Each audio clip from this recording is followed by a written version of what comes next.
Before we proceed, we shall first deal with the election of a new Vice President of the Council from the group of African states for the ongoing cycle, to replace our distinguished and dear colleague, Ambassador Excellency Tamim Bayou, Ambassador and Permanent Representative of Libya. On behalf of the Bureau, I take this opportunity to express our appreciation for his valuable contribution and cooperation in the work of the Bureau and the Council. In its note verbal of 25th April 2022, the permanent mission of Côte d'Ivoire, in its capacity as regional coordinator for the group of African states, communicated the candidature of His Excellency Mahamadou Ka, Ambassador and Permanent Representative of the Gambia, as a Vice President of the Council for the period to 31st December 2022. A copy of the note verbal has been posted on the extranet. In accordance with Rules 9 and 13 of the Rules of Procedure, the Council will now proceed to elect a new Vice President from the group of African states, and I therefore propose that Ambassador Mahamadou Ka serve as a Vice President of the Council for the remainder of the 16th cycle of the Human Rights Council. If I see no objection, then it is so decided. Congratulations to the distinguished representative of Gambia, and we look forward to working with him. As announced yesterday at the open-ended informative consultation, the request for a special session of the Council on the deteriorating human rights situation in Ukraine stemming from the Russian aggression was received on 9th May 2022. The request, contained in a letter from the permanent representative of Ukraine, was supported by the following members of the Council: Finland, France, Gambia, Germany, Japan, Lithuania, Luxembourg, Marshall Islands, Mexico, Montenegro, Netherlands, Poland, Republic of Korea, Ukraine, UK, and USA. The request is also supported by the following observer states: Albania, Andorra, Australia, Austria, Bahamas, Belgium, Bosnia and Herzegovina, Bulgaria, Canada, Chile, Colombia, Costa Rica, Croatia, Cyprus, Czechia, Denmark, Ecuador, Estonia, Fiji, Georgia, Greece, Guatemala, Hungary, Iceland, Ireland, Italy, Latvia, Liechtenstein, Malta, Monaco, New Zealand, North Macedonia, Norway, Peru, Portugal, Republic of Moldova, Romania, Slovakia, Slovenia, Spain, Sweden, Switzerland, Turkey. In accordance with Resolution 5/1, the Secretariat communicated the request for a holding of a special session to all Member States and made the information available to the specialised agencies, other intergovernmental organisations and national human rights institutions, as well as to non-governmental organisations in consultative status with ECOSOC, pursuant to the Council's Rules of Procedure. The online inscription for the list of speakers was opened on Tuesday at 4 p.m. and closed at 8 a.m. this morning. The speaking time will be 2 minutes and 30 seconds for Council members and 1 minute 30 seconds for observer states and other observers. As announced during the open-ended informative consultation on 11th May, the Bureau had agreed on 10th May to propose to the Council for approval a set of extraordinary modalities for the 34th special session, similar to the modalities that were applied to the Council's 49th regular session. The modalities were included in the annexes to the minutes of the Bureau meeting of 11th May. I wish to reiterate that these modalities, if approved by this Council, would apply exclusively to this 34th special session and should not serve as a precedent. Are there any delegations wishing to take the floor at this time on the proposed extraordinary modalities? No veo ninguna. I see none. Then can I take it that the Council agrees that the proposed modalities will be applied during the 34th special session under the current circumstances? I see no objections. It is so decided. Me gustaría reiterar el hecho de que I would like to reiterate that in order to ensure appropriate sound quality for the benefit of us all, proper equipment and connection must be used. The minimum requirements for remote participants are a USB-connected microphone, headphones, a strong and stable internet connection, and a quiet location. Remote participants who feel they may have difficulty in meeting these requirements are requested to contact the Secretariat. Please be advised that where sound quality poses a risk to the interpreters, they will suspend interpretation service. Participants are further reminded that in order to allow for full, accurate interpretation of their statements, they should speak at a reasonable pace. I would like to take this opportunity to ask for everybody's support to ensure that this special session is carried out in an efficient and dignified manner. I appeal to all delegates strictly to respect the speaking time limits and to adhere to language that is commensurate with the dignity that should be inherent to our discussions. I now have the honor to give the floor to Michelle Bachelet, High Commissioner for Human Rights, to make a statement by Zoom. High Commissioner. Distinguished President, Excellencies, colleagues and friends, greetings from Vienna. Thank you for this opportunity to update the Human Rights Council on the human rights situation in Ukraine. This follows my last oral update to the Council on the 30th of March and my briefing to the United Nations Security Council on the 5th of May. My office continues to verify allegations of violations of international human rights law and of international humanitarian law, many of which may amount to war crimes. Since the fourth day of the Russian Federation's armed attack in Ukraine, my office has been publishing daily updates on civilian casualties. We have consistently stressed that actual figures are likely considerably higher, as our figures only refer to those cases that we have been able to verify. In areas of intense hostilities, notably in Mariupol, it has been difficult for my staff to gain access and obtain and corroborate information. The pattern of causes of civilian casualties that my office has been recording in Ukraine has not significantly changed since the last time I briefed this body. The vast majority continue to be caused by the use of explosive weapons with wide area effects in populated areas, such as shelling from heavy artillery, including multiple launch rocket systems and missile and airstrikes. According to our information, while such incidents can be attributed to both parties to the conflict, most of these casualties appear attributable to the Russian armed forces and affiliated armed groups. Excellencies, last week my monitoring mission in Ukraine visited 14 towns and villages in the Kyiv and Chernihiv regions, which until the end of March were controlled by Russian armed forces. My team heard firsthand accounts of relatives, neighbors, and friends being killed, injured, detained, and disappeared.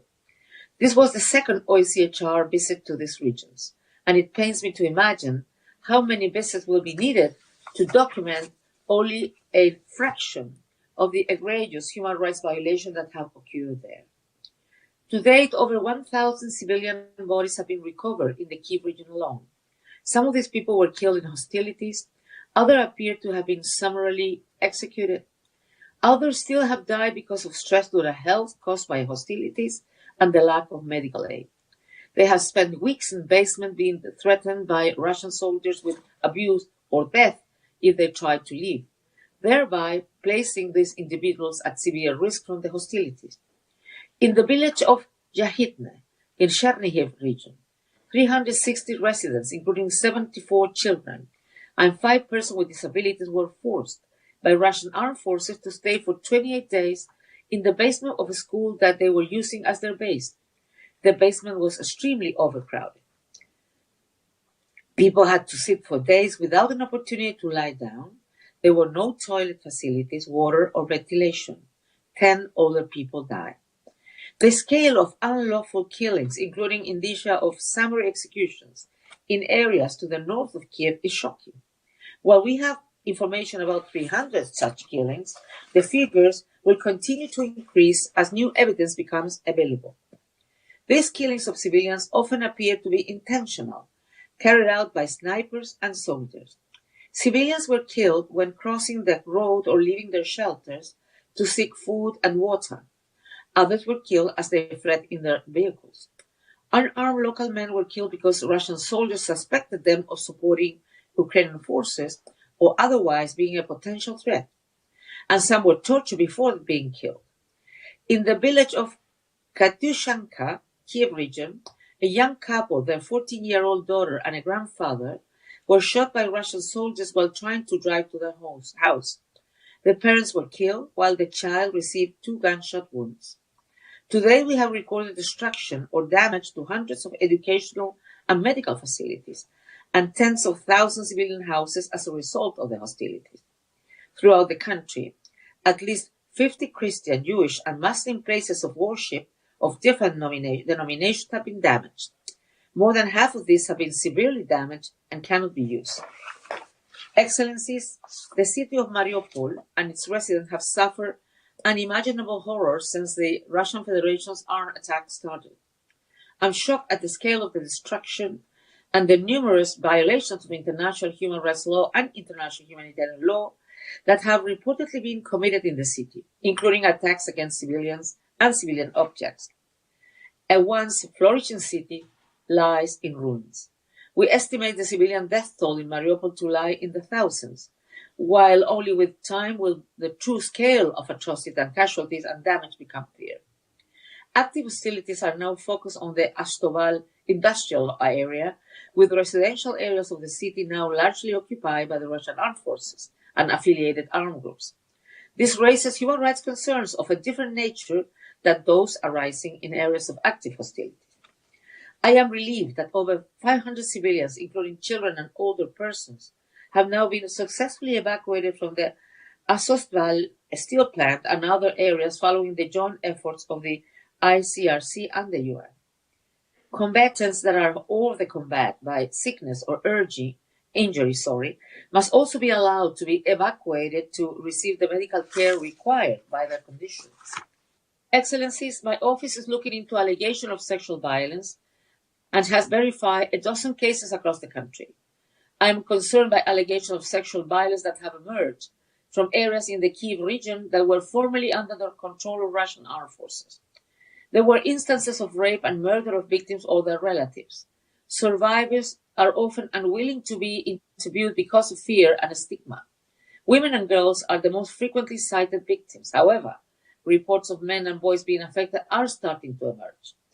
The mission also spoke to people who are searching for their relatives and friends. It has documented some cases of Russian armed forces having detained civilians, mostly young men, and then transferred them to Belarus and then Russia, where they have been held in pre-trial detention centers. Overall, since 24th of February, we have documented 204 cases of enforced disappearance. Of them, 169 men, 34 women, 1 boy. The overwhelming majority of them by Russian armed forces and affiliated armed groups. Among them are public officials, journalists, civil society activists, retired servicemen of the armed forces, as well as other civilians.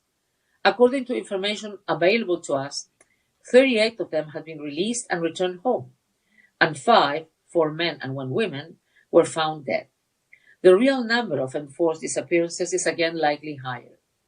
We have also documented 10 cases of possible enforced disappearances of people considered to be pro-Russian in government-controlled territory, which appear to have been committed by Ukrainian law enforcement officials. 7 of those victims have since been reportedly released. My office is also following cases of conflict-related detainees in government-controlled areas which raise fair trial concerns. Excellencies, the only way to bring a stop to further violations is to end the hostilities. That must remain the primary objective. However, while hostilities continue and for as long as they last, all parties must give clear instruction to their combatants to protect civilians and persons of the combat, as well as to distinguish between civilian and military objects. Those in command of armed forces must make it clear to their members that anyone found to have been involved in such violation will be prosecuted and held accountable. I urge both parties to the conflict to fully respect their obligations under international human rights law and international humanitarian law, including to investigate all allegations of violations, and above all, to commit to protecting every civilian woman, man and child, and those of the combat. Our common humanity demands no less. Thank you. Muchas gracias, señora Alta Comisionada. Thank you very much, High Commissioner. And I now give the floor to Mr. Victor Madrigal-Borlos, Chair of the Coordination Committee of the Special Procedures of the Council. You have the floor. Presidente, ¿me escucha bien? Thank you, President. Do you hear me well? Yes, Victor. Thank you. Thank you. Distinguished delegates, I have the honor to address the Council today on behalf of the Coordination Committee of Special Procedures. Since 24 February, my colleagues and I have been receiving information, each within the confines of our mandate, about the disastrous consequences of the Russian invasion of Ukraine. Every day, this information adds to a catalog of grave violations of international human rights law and humanitarian law. Today is the 78th days of hostilities, 78 days of utterly unjustified human suffering, days during which we have been forced to reiterate our outrage. Beyond our condemnation, these 78 days also require concrete action to end hostilities and adopt peaceful solutions. Special procedures mandate holders have done their utmost to raise the attention of the community of states to the crisis plaguing Ukraine and to make concrete public statements addressing the wide range of serious human rights concerns. Often, we have done so in cooperation with other UN and regional bodies, such as treaty bodies or other UN envoys or representatives. These concerted actions across the UN system demonstrate the urgency and seriousness of the situation, as well as our shared determination to contribute to a peaceful solution. Excellencies, let me remind you of the key messages issued by special procedures since 24 February. My colleagues and I remain collectively appalled by the aggression by the Russian Federation on the sovereign state of Ukraine, harming its territorial integrity, and we reiterate that the use of force by one state against another is fundamentally unacceptable and strikes at the very heart of the object and purposes of the Charter of the United Nations. The consequences of this military attack on the protection and promotion of human rights in Ukraine will be profound and long-lasting, and will cause immense suffering and irreparable harm lasting for generations. We are appalled by the disturbing reports of violations of international human rights and humanitarian law, which in some cases may amount to war crimes.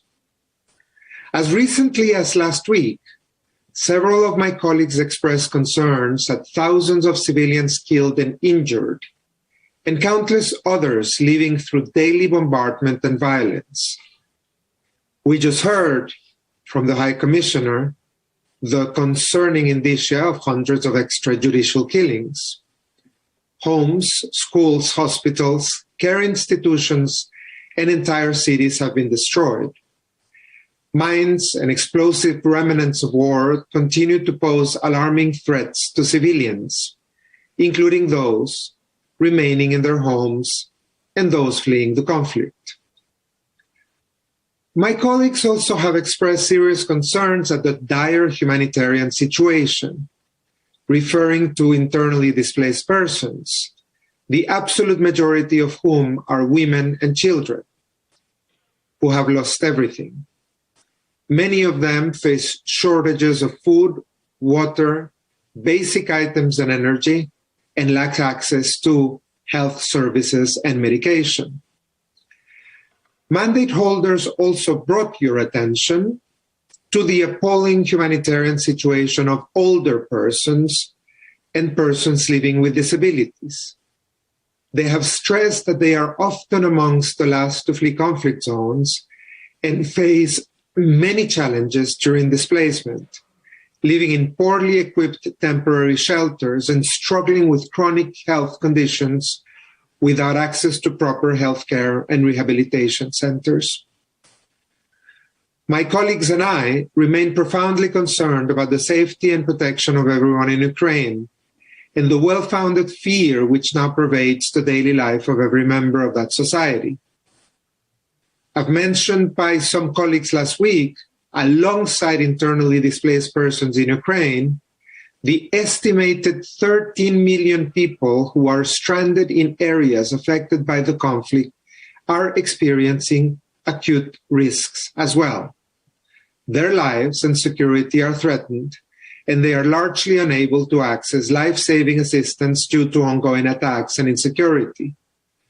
We condemn all attacks targeting civilians and call for them to stop immediately. The secondary effects of the conflict and displacement on food production, which are forecast to affect the availability of food in Ukraine and globally, is also a serious concern. Colleagues warned that with the Russian aggression, we are now facing the risk of imminent famine and starvation in more places around the world. Where the private sector may be concerned, be it relating to supply chains, production, or even technology, my colleagues have reminded businesses to ensure they are implementing human rights due diligence to prevent and mitigate the negative impacts of their decisions and to ensure that they're not causing or contributing to grave human rights abuses in situation of armed conflict. Several mandate holders have warned about the heightened risks of all forms of sexual violence due to the conflict and displacement, something that is very much consistent with what you just heard from the High Commissioner herself. Multiple forms of gender-based violence are being reported, such as sexual exploitation and abuse and sexual violence, including conflict-related sexual violence. Women and girls on the move experience particularly high insecurity and risk of violence, including trafficking in persons. My colleagues have also stressed that unaccompanied and separated children are particularly vulnerable to the risk of trafficking, violence, abuse, and exploitation. The lives of all people in Ukraine are in danger, including ethnic, national, linguistic, and religious minorities. As stressed by some colleagues, the conflict is indeed affecting regions where different ethnic groups have been coexisting with each other for many years. The war in Ukraine is life-threatening not only to its multi-ethnic nation, but also to unique minority cultural heritage sites all over the country. Colleagues have also noted with serious concern reports of people of African descent and racial and ethnic minorities being subjected to discriminatory treatment as they flee Ukraine. We recall that all parties should allow safe and unfettered passage to destinations outside Ukraine for all those fleeing the conflict and facilitate the rapid, safe, and unhindered access to humanitarian assistance for all those in need in Ukraine without discrimination of any kind. Mandate holders are also profoundly concerned about the safety of journalists, media workers, and associated personnel in Ukraine who are carrying out their work under unprecedented conditions and are now at a very high risk. My colleagues have referred to numerous reports that journalists are being targeted, tortured, kidnapped, attacked, and killed, or refused safe passage from the cities and regions under siege. They also underline that propaganda for war and national hatred, which constitutes incitement to discrimination, hostility, or violence, are profoundly harmful and prohibited under Article 20 of the International Covenant on Civil and Political Rights, and called on the Russian Federation to immediately refrain from these unlawful practices.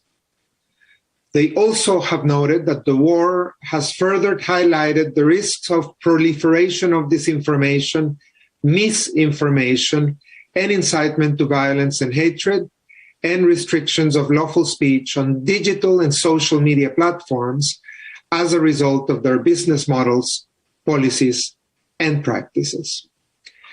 We call on the Russian Federation to immediately end its invasion of Ukraine to avoid further bloodshed and loss of life.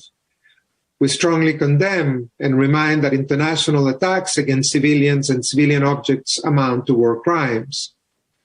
We urge the parties to the conflict to respect international humanitarian law and international human rights law. All alleged violations must be thoroughly, independently, impartially, and effectively investigated, with a view to establishing full accountability of all those responsible. Full light must be shed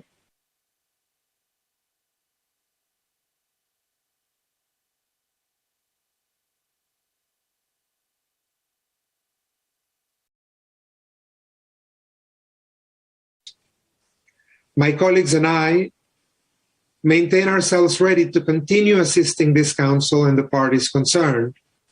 We're also ready to cooperate with all relevant mechanisms to ensure coordinated action towards restoring full peace and full respect for human rights in Ukraine. And in that context, we welcome the establishment of the Commission of Inquiry established by this Council and call on all to cooperate with it, something that we are, of course, ready to do ourselves.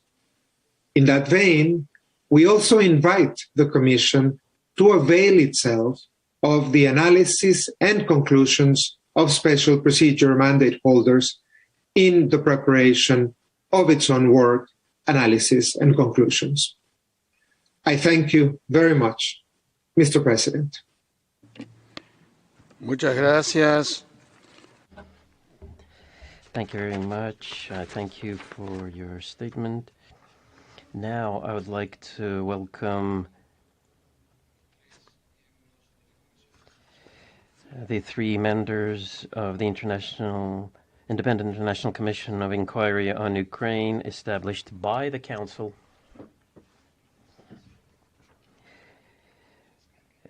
We have here with us Yasmin Yutsamnoon, Pablo de Grave, and the chair of the Commission, Mr. Eric Mose. And I would like to give the floor now to the chair of the Independent International Commission. Distinguished President, Excellencies, ladies and gentlemen, on behalf of the Independent International Commission of Inquiry, I would like to thank the President of the Human Rights Council for inviting us to this special session.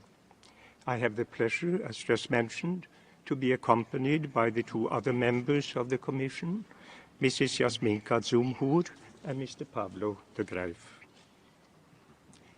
Let me first give a brief overview of our work so far. The Commission members have had numerous remote meetings, including discussions of relevance to the implementation of our mandate. On 27th April this year, the Commission participated at the Security Council Area Formula meeting about accountability for atrocities. As mentioned there, our purpose was to demonstrate in a visible way the Commission's availability to communicate with all stakeholders from the beginning. This week, the Commission convened in Geneva and held meetings with a large number of member states, NGOs based in Ukraine, and Geneva-based NGOs. We have also solicited the views of the Permanent Mission of Ukraine and the Prosecutor of Ukraine. The Commission has sought contact with the Russian Federation, and it remains ready to communicate with them. We have exchanged views with the High Commissioner's monitoring mission in Ukraine and with the Office of the High Commissioner of Human Rights on coordination and cooperation within the framework given to us by the mandate in Resolution 49.1. Given the presence of the mission in Ukraine since 2014, resulting in over 40 reports, we consider the contact with the mission of utmost importance. Considering the large number of entities that are investigating the situation in Ukraine, coordination issues were raised with several of the interlocutors that we met. The Commission, as stated in its mandate, is independent. It has no link to any particular country, party, or entity. The Commission will continue to seek contact with the parties to the conflict, with victims, civil societies, and other stakeholders. It will be necessary to build upon a broad range of sources that will have to be considered together. The Commission will consider the evidence carefully, giving particular weight to primary evidence and seeking corroboration whenever needed. The findings of the Commission reporting to the Human Rights Council will be based on the independent assessment of the Commissioners and their analysis of the information and evidence that comes out of their investigations.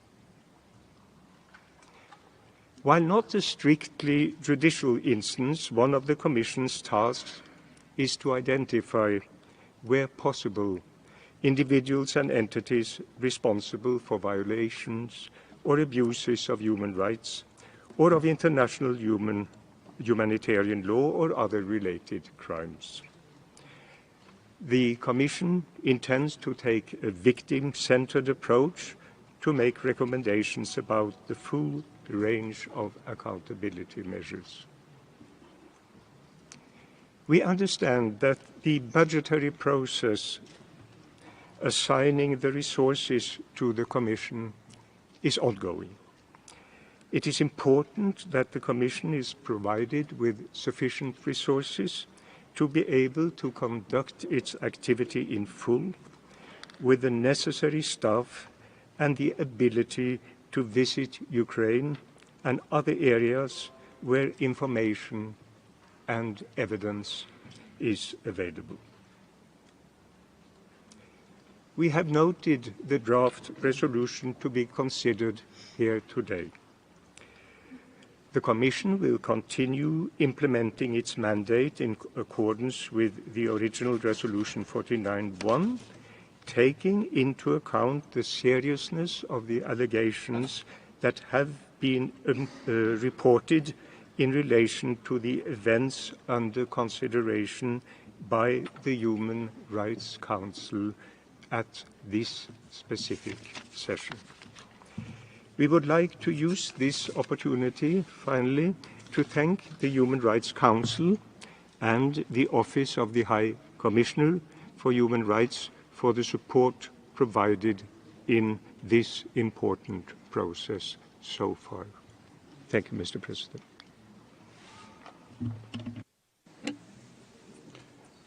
Agradezco. I would like to thank you for your statement, and I thank the members of the Commission being here with us. We'll now hear from the countries concerned. I understand that the Russian Federation is not in the room. Therefore, I now give the floor to the distinguished representative of Ukraine. Ambassador, you have the floor. Mr. President, Excellencies, dear colleagues, it has been 10 weeks since this Council discussed the human rights and humanitarian situation in my country stemming from the Russian aggression at its 49th session. These have been 10 weeks of sheer horror to the people of my country, 10 weeks of time of deep suffering for every Ukrainian family without exception. International destruction to everything that we have been trying to build up since 3 decades of our independence reconstruction. Thousands of people in my country have lost their lives, more than 200 children among them. Russian bombing and shelling have become a part of our everyday life, and even now, while I'm talking to you, sitting in my office in Kiev, together with thousands of hundreds of other diplomats, we are unsafe under such conditions and circumstances. Millions have left their homes, having become either refugees or eternally displaced persons. Dozens of cities have been leveled to the ground. Others have become unsuitable to live in. Over 500,000 of our citizens forcibly deported to the Russian territory with their whereabouts unknown. Torture and enforced disappearances, sexual and gender-based violence, the list of Russia's crimes is endless.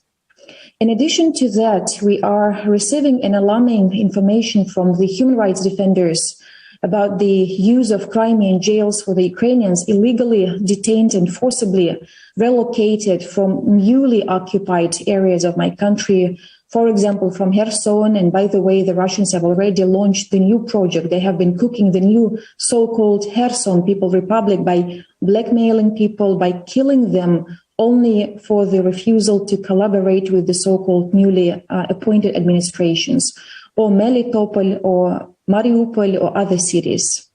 This council and its member states have a duty and, I believe, moral responsibility, respectively, to act.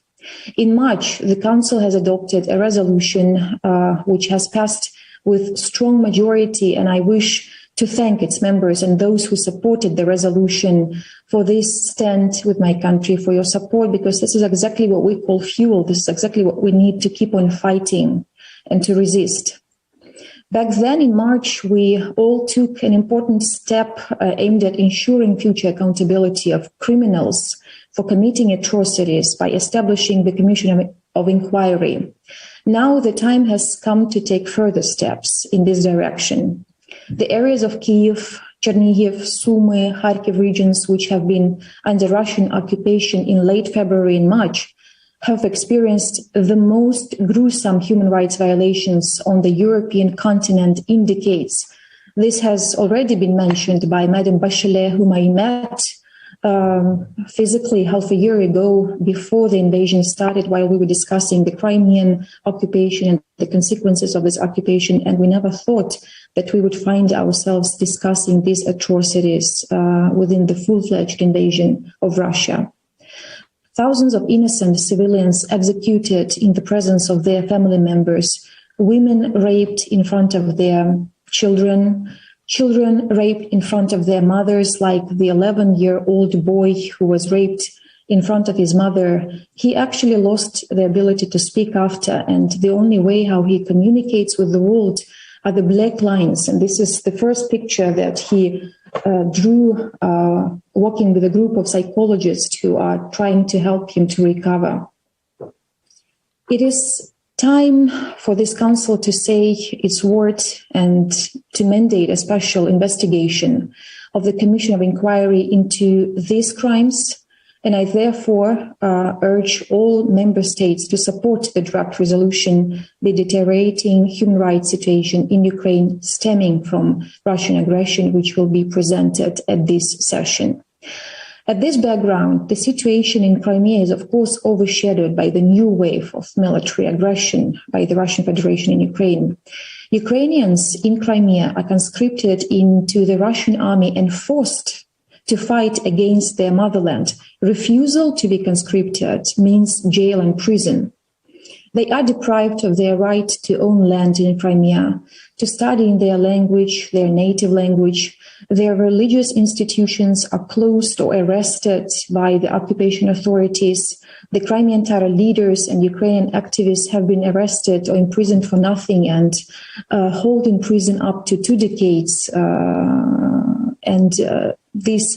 They have been allegedly called spies, saboteurs, and terrorists. Mr. President, it is difficult to imagine anything worse what has happened in now liberated areas, but the situation in Mariupol, I believe, is even more disturbing. The world has been shaken by reports of bombing of maternity hospital and drama theater. Events like this should have leave no doubt that Mariupol must be on the top of this council's agenda. The city of 500,000 residents has been turned into dust, but refused to surrender. For 78 days and until today, Ukrainian defenders at the last outpost of Azovstal steel plant are resisting against the Russian invasion and invaders. Dear friends, food security in Ukraine appears to be another deliberate target of Russia. The looting about 400,000 tons of grain from the temporarily occupied areas of Ukraine, the blockade of shipment from Ukrainian ports, and the mining of shipping routes endanger global food security. Russia, in fact, harms not only Ukraine, but the world population through its illegal actions. According to the United Nations, over 1.7 billion people may risk poverty and famine as the result of this Russia's full-fledged war against my country. Moscow's unprovoked war is a war against us all, and only with the world standing strong in solidarity with the Ukrainian people can defeat this pure evil. I thank you for your attention. Agradezco a la primera viceministra. I'd like to thank the First Deputy Foreign Minister, Ms. Zavarova, for her statement and her participation. Now, before I turn to the list of speakers, I would like to thank the members of the Independent International Commission of Inquiry on Ukraine for their presence here, and that they are continuing their mission here in Geneva, and they now must leave to continue their work, and we really thank you for being here with us today. Now we will turn to the list of speakers.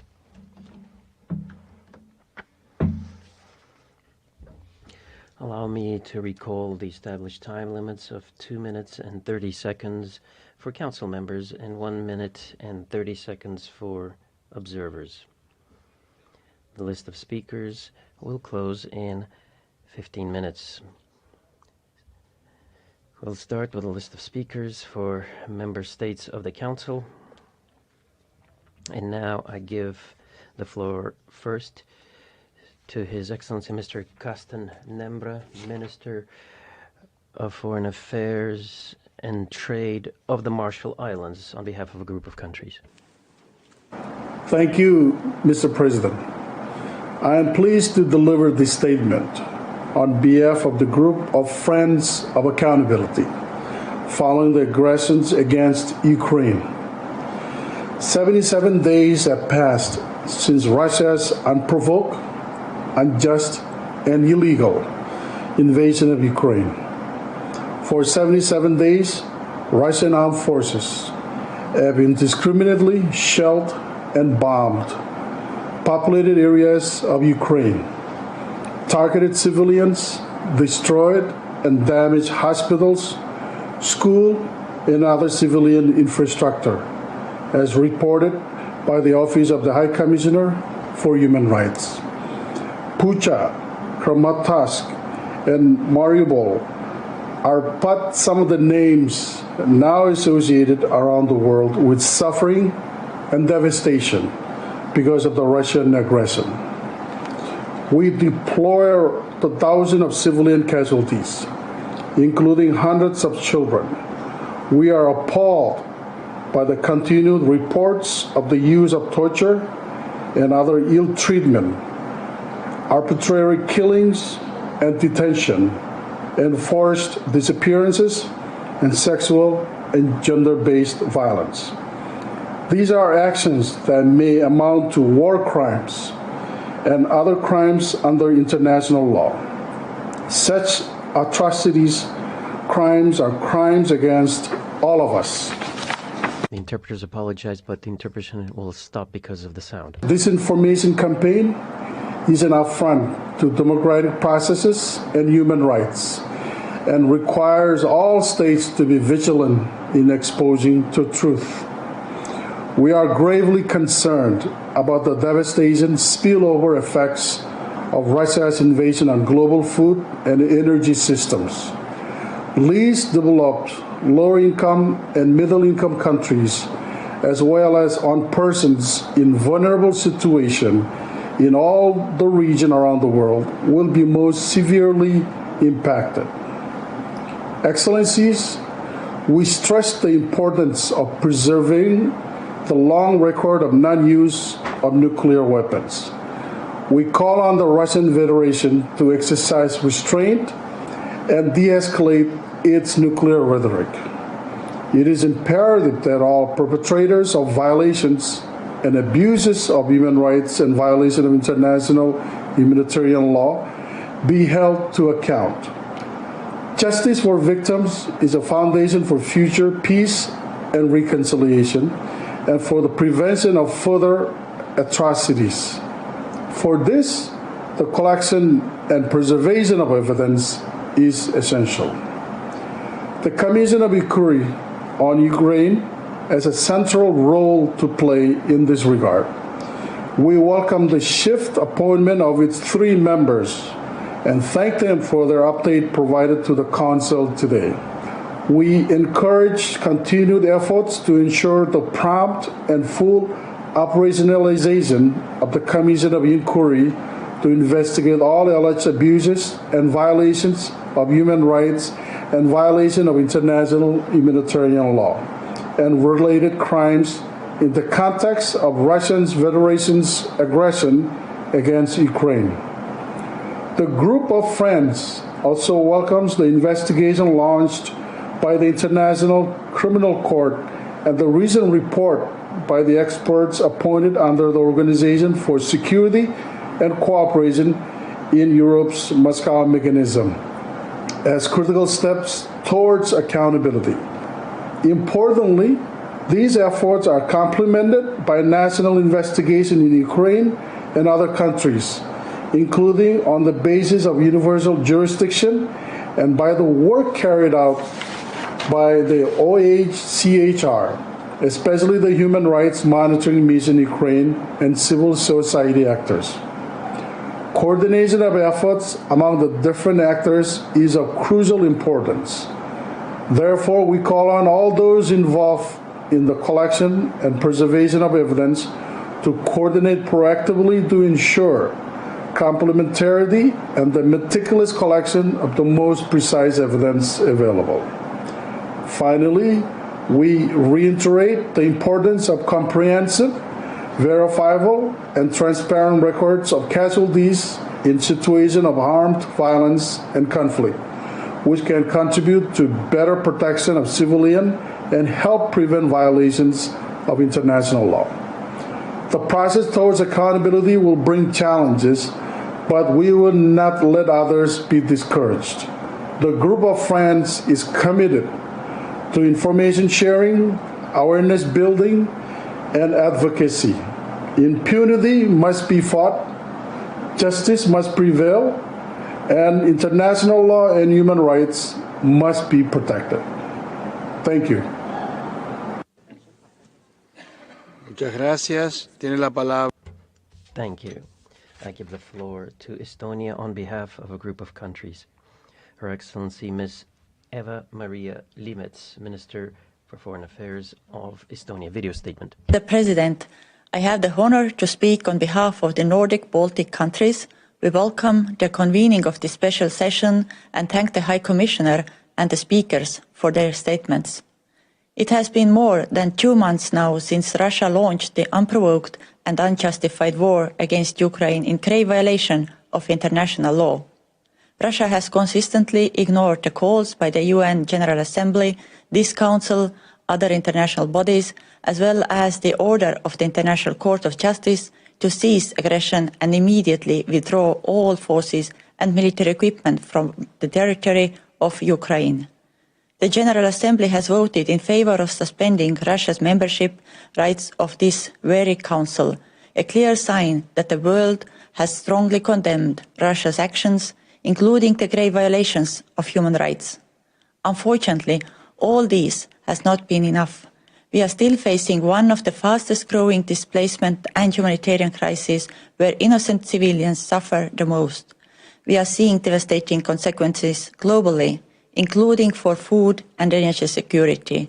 Developing countries and persons in vulnerable situations are the most affected. As said by the High Commissioner, Russian armed forces have indiscriminately shelled and bombed populated areas, wrecking hospitals, schools, and other civilian infrastructure. We are witnessing torture and other ill treatment, sexual and gender-based violence used as a weapon of war, arbitrary arrests, abductions, enforced disappearances and deportations, especially of children and their illegal adoptions in Russia. We are witnessing what may amount to the war crimes and crimes against humanity on a daily basis. We strongly denounce Russia's actions as well as the denials, deceptions, lies and disinformation. We also support the need for national and international transparent, independent and prompt investigations into all violations and abuses of international human rights law and international humanitarian law. We welcome the work already done by the Independent International Commission of Inquiry on Ukraine. We fully support the investigation by the International Criminal Court and other initiatives. Thank you. Muchas gracias. Je donne la parole. Thank you. I call on France on behalf of the European Union. Thank you. President, the EU thanks the High Commissioner and all of the speakers for their reports. The human rights violations by Russia's forces in Ukraine, the images of incredible suffering in Bucha, Borodyanka, Ilorivka, Kramatorsk, Mariupol are engraved in our memory. They justify this special session. The killings of civilians, the rapes, summary executions, enforced disappearances, the suffering of children, the targeting of civilian infrastructure, the 12 million Ukrainians who have had to leave their homes show the scale of this war. The perpetrators must be brought to justice. The EU supports all measures to ensure that they answer for their acts. The COI and the ICC's investigations and the measures by certain countries with universal jurisdiction, all of these we support. We support the human rights observation mission in Ukraine. We condemn Russia's acts. Russia must withdraw from all of Ukrainians' territory immediately, fully, unconditionally. Russia must comply with its international obligations, human rights and IHL obligations. We call for the immediate establishment of humanitarian corridors so that civilians may go to the places of their choice. The invasion has severe repercussions for the entire world. A food and energy crisis is looming. Ukraine's farmers cannot cultivate their land. Russia is blocking ships transporting cereals from Ukraine. Russia complains of sanctions. The sanctions do not target food but makes an exception for essential goods. Russia chose this war, which has led to a spike in food prices, forcing people and regions into poverty. The EU is stepping up its multilateral action to support countries affected by this, opening commercial routes so that essential products may reach these countries, providing humanitarian financing for food aid. There is one aggressor alone in this war, Russia. It is not NATO, not Europe, not Ukraine. Let us stand as an international community in solidarity with the people of Ukraine and all those affected by the consequences of Russia's aggression. Thank you. Merci. Thank you. I call on Luxembourg. His Excellency, Mr. Jean Asselborn, Minister for Foreign Affairs of Luxembourg, by video message. Luxembourg aligns with the statement by the European Union. Luxembourg reiterates its unflagging support to the sovereignty, independence and territorial integrity of Ukraine. It stands in solidarity with the people of Ukraine. For 11 weeks they have been victims of this unjustifiable war by Russia. Since the start of the war, we have seen the worst crimes, the most appalling acts, murders of civilians, including women and children, by the Russian army, targeted destruction of critical civilian infrastructure, including schools and hospitals, allegations of sexual violence, torture, and forced disappearance. These are among the long list of violations of international humanitarian law and international human rights law. In this conflict, these are war crimes and crimes against humanity. There are many reports of such acts from the regions under occupation by Russian forces. After their liberation, this information reaches us. It continues to emerge from regions under the control of the Russian army and the separatist forces supported by Moscow. It is crucial that the Commission of Inquiry established by this Council be able to carry out its work in full independence in order to identify and report on all of these violations. The work of the international community in this difficult context must continue beyond investigations. Combating impunity is of particular importance. It is the responsibility of the international community, including this Council, to make every effort to ensure that the perpetrators at every level, perpetrators of these crimes, are identified and brought to justice. Luxembourg is fully committed to this context and supports all of the efforts underway, and particularly those of the International Criminal Court. The people of Ukraine deserve from us a clear, unhesitating attribution of responsibility for these human rights violations carried out within this terrible war of aggression carried out by the Russian Federation. Thank you. Merci. Thank you. I call on Saudi Arabia on behalf of the Gulf Cooperation Council.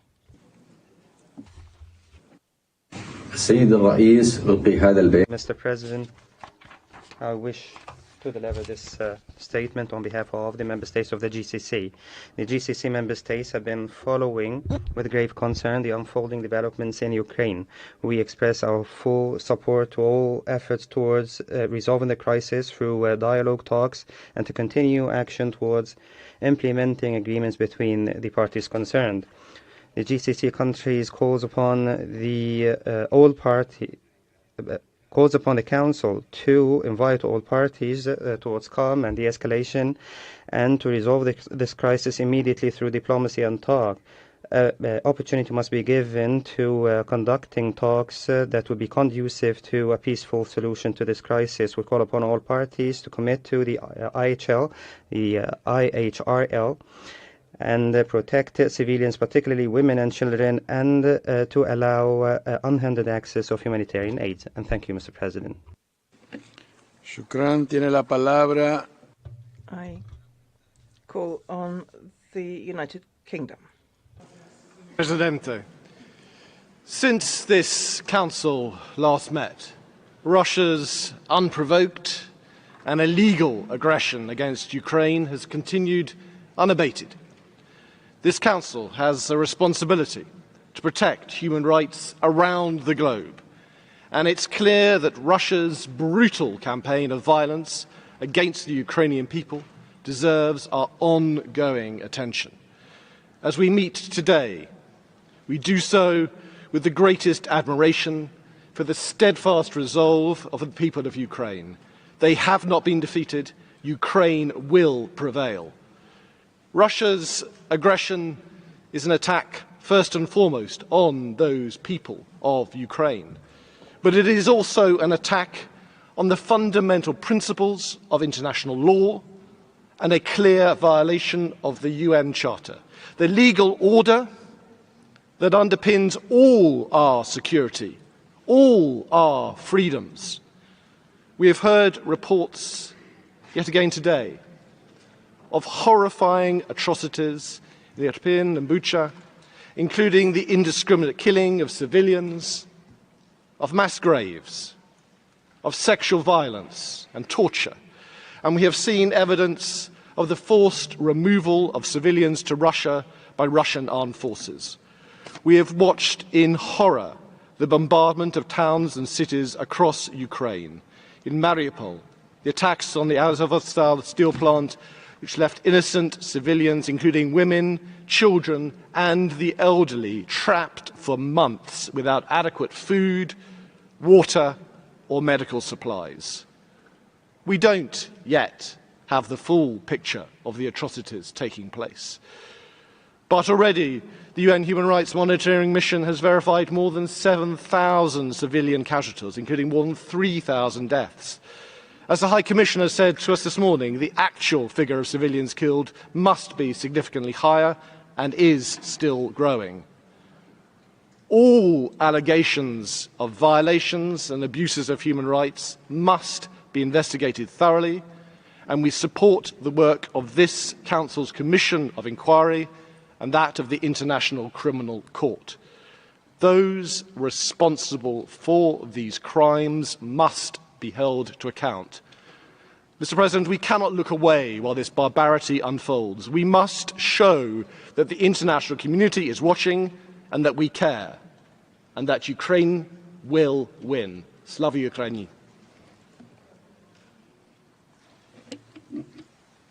Thank you. Tiene la palabra India. I call on India. Thank you, Mr. President. We have taken note of the updates on the human rights and humanitarian situation in Ukraine. India's position on the Ukraine conflict has been steadfast and consistent. We remain deeply concerned at the unfolding developments in Ukraine. We have constantly called for immediate cessation of violence and an urgent end to hostilities. Prime Minister Modi has reiterated this in his interactions with global leaders, including leaderships of Russian Federation and Ukraine. India continues to believe that pursuing the path of dialogue and diplomacy is the only way out. We have strongly condemned killings of civilians in Bucha and supported the call for an independent investigation. The situation has further deteriorated since the Council has last discussed this issue in March 2022. We support all efforts to alleviate the sufferings of the people of Ukraine. We believe that the immediate priority should be evacuation of innocent civilians from areas witnessing intense fighting. Mr. President, India has been sending humanitarian supplies, including medicines and other essential relief materials, to Ukraine and its neighbors. We support calls to ensure free and uninterrupted humanitarian access and safe passage for the people. The impact of the situation is being felt beyond the region. Oil prices are skyrocketing, there is also shortage of food, grains, and fertilizers in the world. This destabilization has burdened people around the world, especially in developing and least developed countries. We continue to emphasize that the contemporary global order is anchored on international law, UN Charter, and respect for territorial integrity and sovereignty of all states. We call for respect for and protection of human rights of people in Ukraine and reiterate our abiding commitment to global promotion and protection of human rights. I thank you, Mr. President. Thank you. Informo que la lista de oradores. I would like to inform you that the list of speakers is now closed, and I call on Argentina. Thank you, President. We have been following with grave concern, and we deeply regret the war in Ukraine, with its adverse impact on human rights, including the right to life, health, food, education, and housing. We reiterate to the Russian Federation that it must immediately stop the use of force. We strongly condemn the invasion of Ukraine and the military operations in its territory. And we reaffirm our strong commitment to the sovereignty, political independence, territorial integrity, and unity of Ukraine. We are appalled to learn from the reports of the Office of the High Commissioner about reiterated indiscriminate armed attacks against inhabited areas, killing thousands of civilians, massively destroying civil infrastructure, including hospitals and schools. These acts may constitute war crimes. We are deeply concerned at the reports of the Office of the High Commissioner on allegations of torture, summary extrajudicial and arbitrary executions, enforced disappearance, sexual and gender-based violence, and mass displacement of the population. We urge the parties, all parties to the conflict, to comply with international human rights law, international humanitarian law, and international refugee law, and in particular the principles of distinguishing civilians and of proportionality and need in the case of attack. There can be no genuine reparation without accountability by perpetrators of human rights violations and violations of international humanitarian law, which must be investigated. We must ensure justice and reparation for victims. We agree with the High Commissioner that all of the parties must guarantee preservation of evidence of violations of international humanitarian and human rights law, correct identification and burial of all bodies, and the effective registration of all deaths linked with the armed conflict. We call on parties to the conflict fully to cooperate with the protection mechanisms under the Council, including the Commission of Investigation, guaranteeing full unrestricted access to all information and to all affected areas of Ukraine. Thank you. Gracias. Agora tem a palavra. Thank you. I call on Brazil, Ambassador. Muito obrigado, Sr. Presidente. Thank you, President. 2 months have passed since the Human Rights Council adopted its resolution on the human rights situation in the Ukraine. As the conflict in the country has progressed, we have received an increasing number of reports of alleged gross human rights violations in Ukraine, in towns such as Bucha and Mariupol, and elsewhere.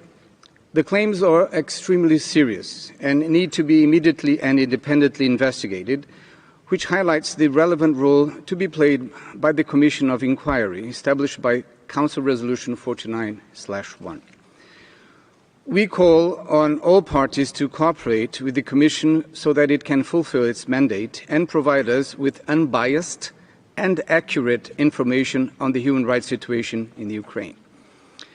Brazil believes that the Commission of Inquiry should proceed quickly with its independent investigation and present early conclusions so that responsibilities can be duly ascertained.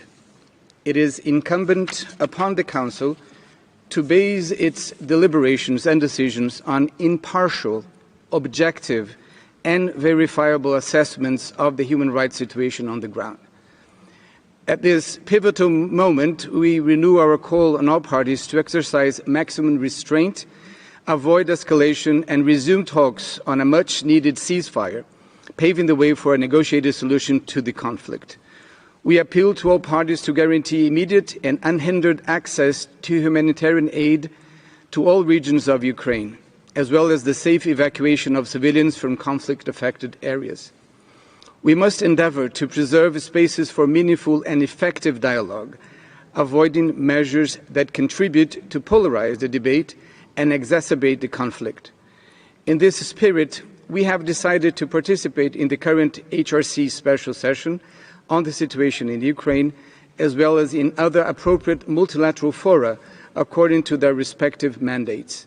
Brazil considers it important for the Council to continue to monitor the situation in Ukraine. As a human rights body, it has a unique role to play in drawing attention to the plight of individuals affected by the conflict, irrespective of geopolitical or strategic considerations. To that effect, the Council can count on our engagement and cooperation. Brazil will continue to follow the developments on the ground with the utmost attention. We renew our call to all parties to de-escalate tensions and put human lives first. Thank you. Obrigado. Tiene la palabra. Thank you. I call on Germany. President, Germany aligns with the EU statement. Why are we gathering here today?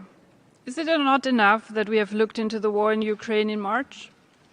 Excellencies, dear colleagues, the very purpose of the Human Rights Council, and I looked it up again in its founding documents, is to promote the universal respect for the protection of human rights. The Human Rights Council is to address situations of violations of human rights.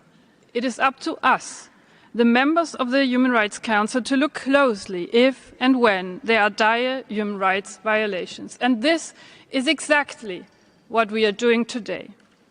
How can the Human Rights Council be silent when basic human rights of millions of people, mothers, fathers, and children are violated in Ukraine, violated by Russia during an unprovoked and unlawful war of aggression? We all heard the words of the High Commissioner earlier today, and I would like to thank her, and as well as all other briefers, for portraying the dire human rights situation and the suffering of the civilian population in such clear words. We must not look away. Bucha, Irpin and Mariupol have become synonymous for the atrociousness of armed conflict and for the suffering that it causes on civilians. As our foreign minister said when she visited Kiev only 2 days ago, those responsible must be brought to justice.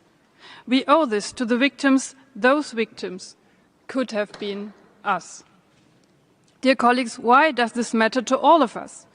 Putin's war is not only an attack against Ukraine, it is an attack on all of us.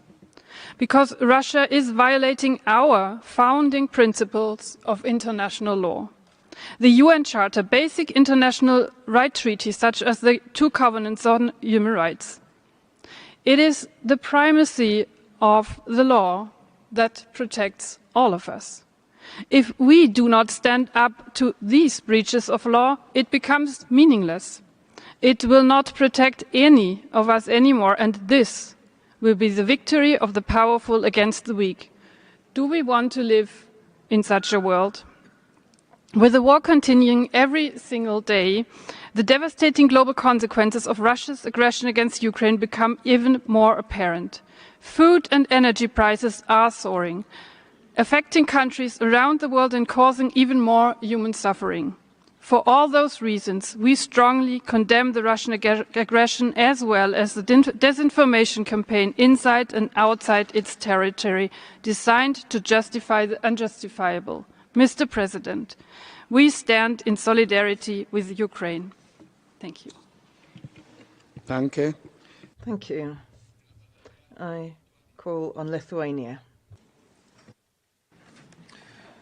Thank you, Mr. President. Lithuania aligns itself with the EU statement. We continue to see more and more Ukraine suffering from unprovoked and unjustified military aggression by Russia, its war crimes and other large-scale violations of the international human rights and humanitarian law. We have seen reports of mass atrocities and crimes amounting to genocide, committed by the Russian armed forces in Bucha, Borodyanka, Irpin and other places that have now been liberated by Ukraine.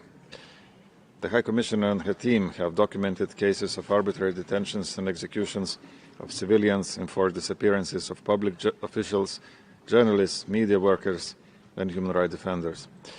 In Mariupol, we saw mass civilian casualties, indiscriminate and targeted attacks on civil infrastructure, and the complete destruction of the city. Russia uses torture, sexual exploitation, rape, and other abuses, particularly against women and children, as weapons of war. Russia has forcibly deported around 500,000 Ukrainians, including 180,000 children. Lithuania strongly condemns the shameful Russian disinformation campaign to hide and falsify many of these facts.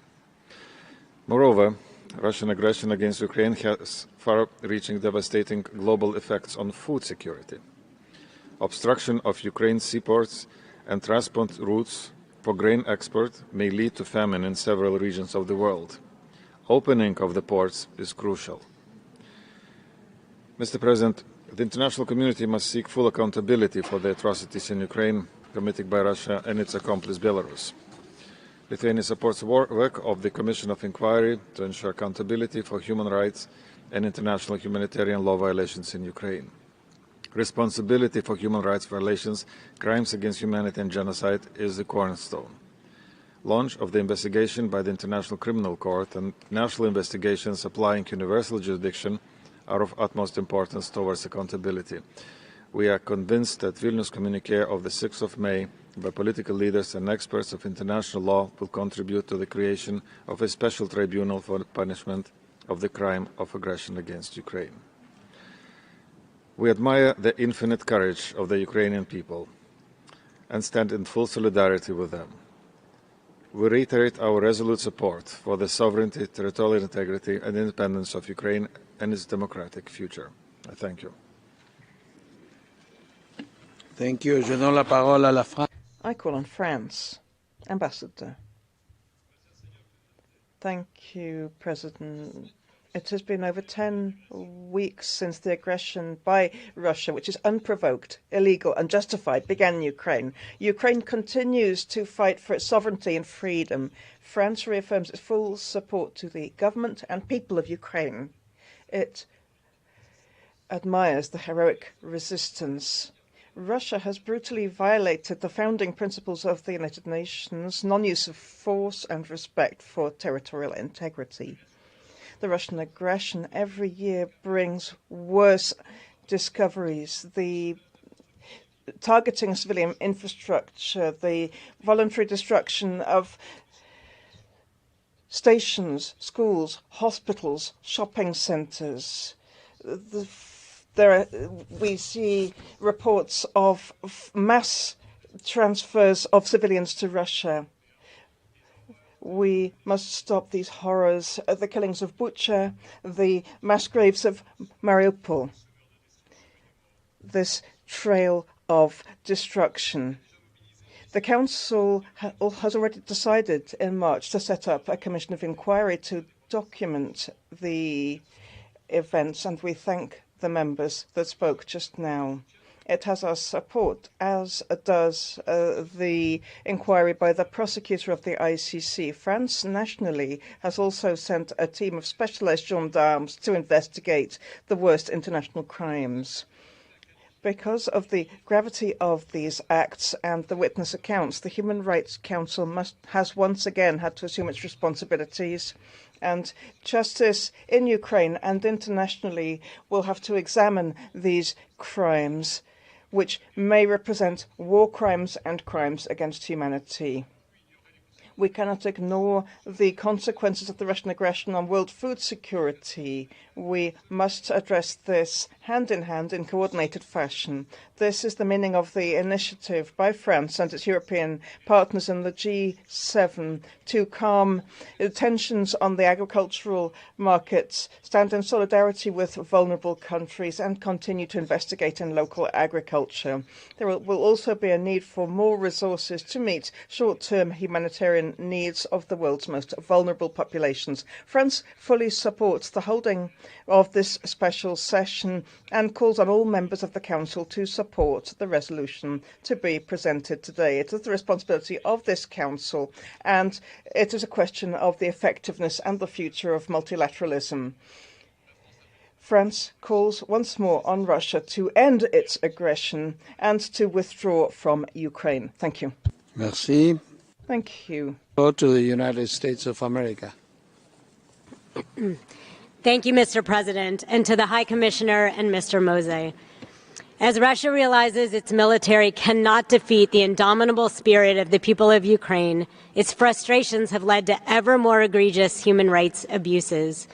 We see this in the ruthless destruction of Mariupol, in the aftermath of Russia's retreat from the areas around Kyiv, and in the reports of torture, gender-based violence, and execution of civilians, particularly in the areas Russia temporarily holds.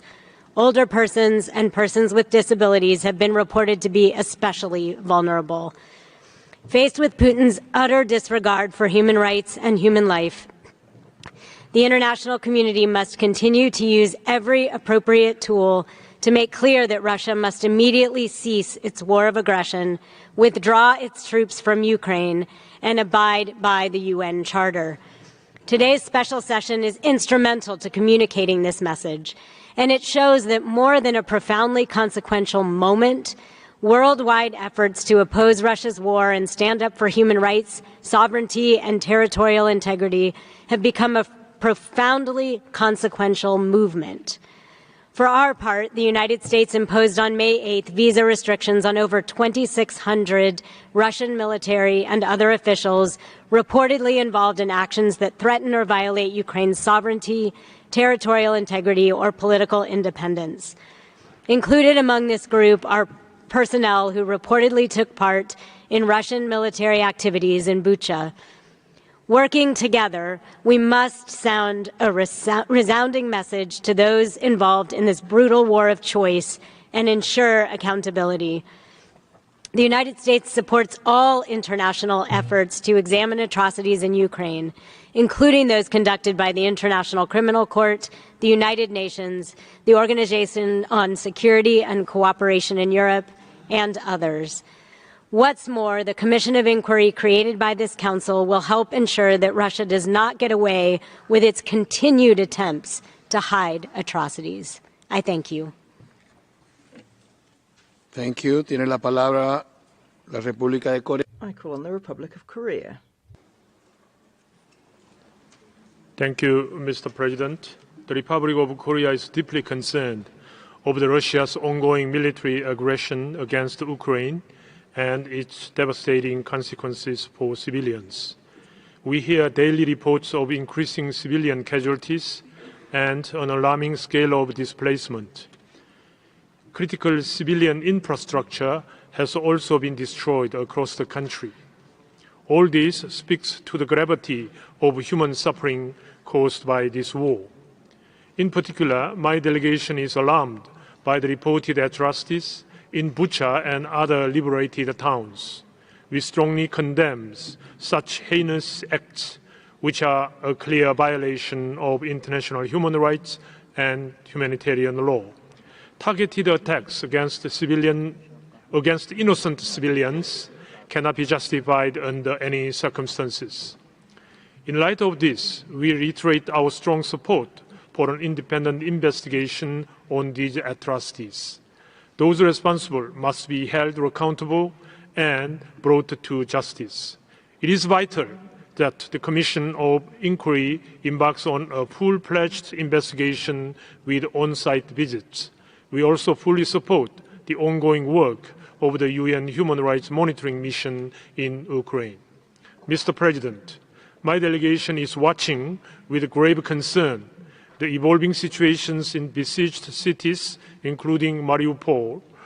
While we welcome the recent evacuation of civilians from Mariupol and Azovstal steel plant, there are people still trapped, being left without access to food, water, and electricity.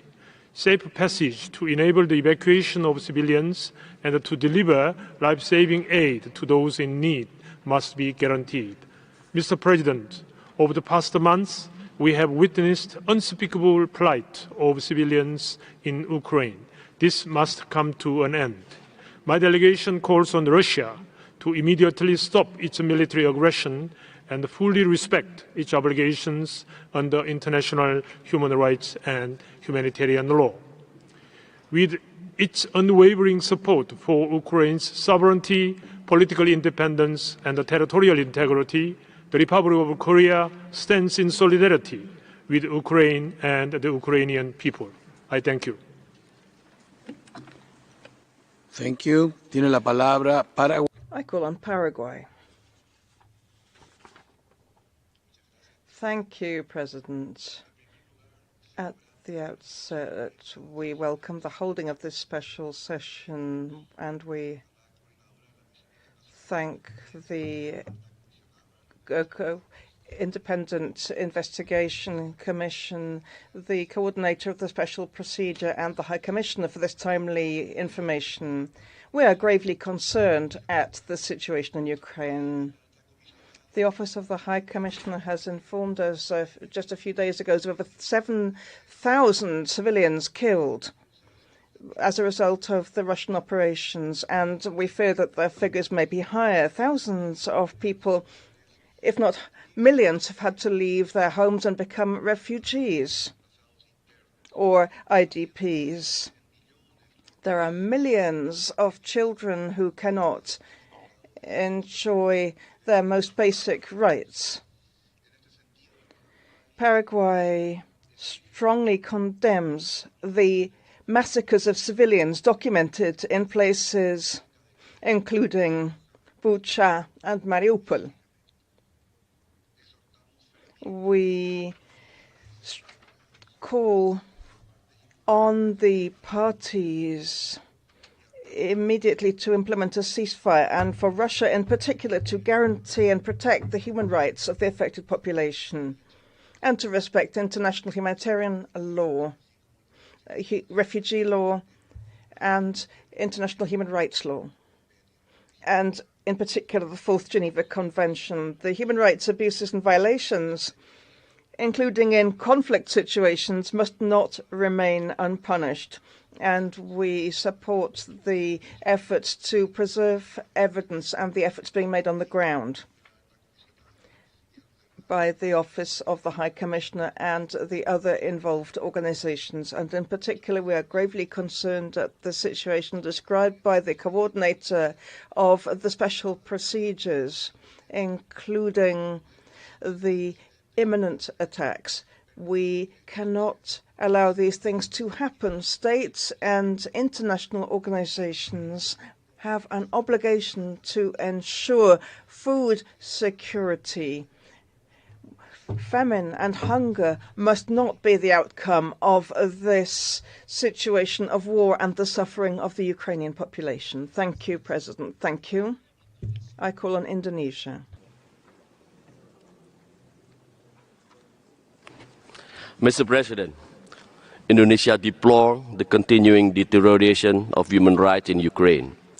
We are particularly alarmed at the report of attacks against civilian and civilian infrastructure, including residential areas, schools, and medical facilities. Indonesia once again calls for the immediate end of hostilities and for all parties to pursue a peaceful resolution through dialogue and diplomacy. The safety and security of all persons in Ukraine remain to be our utmost priority. We call for all parties to ensure the safe evacuation of civilians and the rapid, safe, and unhindered access for humanitarian assistance. Mr. President, the conflict in Ukraine is also causing immense adverse impact on the global economy, contributing to food, financial, and energy insecurity. Clearly, this conflict harms all and benefits no one. As President of the G20 this year, Indonesia aimed to ensure that the G20 remain a catalyst for the global economic recovery, and the conflict in Ukraine remain to be a major impediment toward this objective. Only by having peace, security, and stability can the post-pandemic economic recovery and sustainable development goals be achieved. Mr. President, the deteriorating human rights situation in Ukraine is a harrowing case study of how violence against a nation's sovereignty and territorial integrity can only lead to escalation of violence, destruction, and human rights violation. Indonesia therefore reaffirms its unwavering support toward the international legal obligation of all states to respect the sovereignty and territorial integrity of other states. Any effort to undermine this principle not only undermines the integrity of international law, but also tarnishes state capacities to ensure the protection of human rights. The international community, therefore, has to move in unison to strengthen respect of this time-honored principle. Mr. President, we must not forget that grave violations of human rights are also continuing to happen in other parts of the world. For example, cities under siege, separation of families, destruction of home is also continuing to happen in the occupied Palestinian territory. The fervor to call for accountability for human rights violation, therefore, should not be a selective, but rather a universal call. Thank you, Mr. President. Thank you. Tiene la palabra México. I give the floor to Mexico. Thank you very much, President. Mexico supported the holding of this special session in order to have a platform for dialogue in light of the deterioration of the humanitarian situation and the human rights situation in Ukraine. As we have stated in the Council and other multilateral fora, for Mexico, peaceful means is the only way to resolve conflicts. Therefore, we will continue to work in favor to ensure that diplomatic channels and channels for dialogue are preserved between the parties. With this objective, last May 6th, we were sponsors with Norway of a declaration of the Security Council that supports the efforts of the Secretary General to find a peaceful solution to the conflict. We're very pleased to see that it received unanimous support from the members of the Council. We reject the aggression against Ukraine, and we're concerned with the information that is provided by the Office of the High Commissioner for Human Rights and the UN monitoring mission in this country, which shows that at least 3,459 civilians lost their lives, including women, children, and persons in a situation of vulnerability. We're seriously concerned with the destruction of schools, hospitals, and residential areas, the theft of cereals, and the destruction of the infrastructure in the agricultural sector, as well as sexual violence, enforced disappearances, abductions of persons, tortures, and summary executions. These actions may mean that there have been violations of international humanitarian law and international human rights law.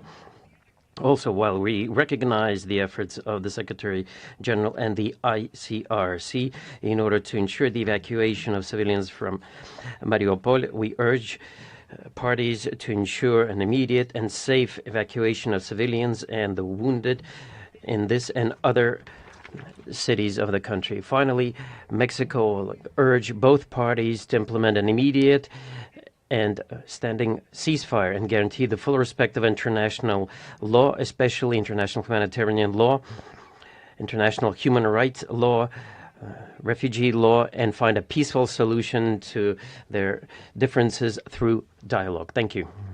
Thank you very much. Now I'd like to give the floor to Japan.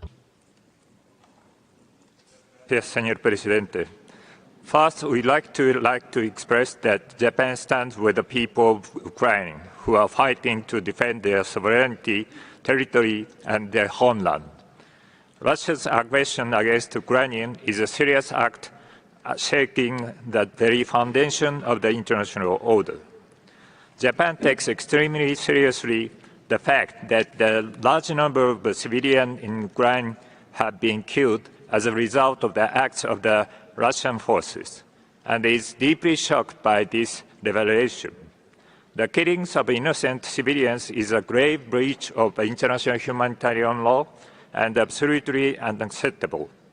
This cannot be allowed to continue. Japan condemns such acts of aggression by Russia in the strongest terms. The CIO, established by the Council under Resolution 49/1, is mandated to investigate all alleged violations and abuses of human rights and violations of international humanitarian law, and collect, consolidate, and analyze evidence of such violation and abuses. The role of the COI is critical. We strongly hope that the COI will begin its work as soon as possible to uncover what has been happening in Ukraine and preserve the evidence. Japan will continue to do its utmost to stop the tragedy unfolding in Ukraine in collaboration with the international community. I thank you. Thank you. I give the floor to Pakistan. Mr. President, Pakistan reiterates its deep concern over the continuing conflict in Ukraine and its ensuing human rights and humanitarian impacts.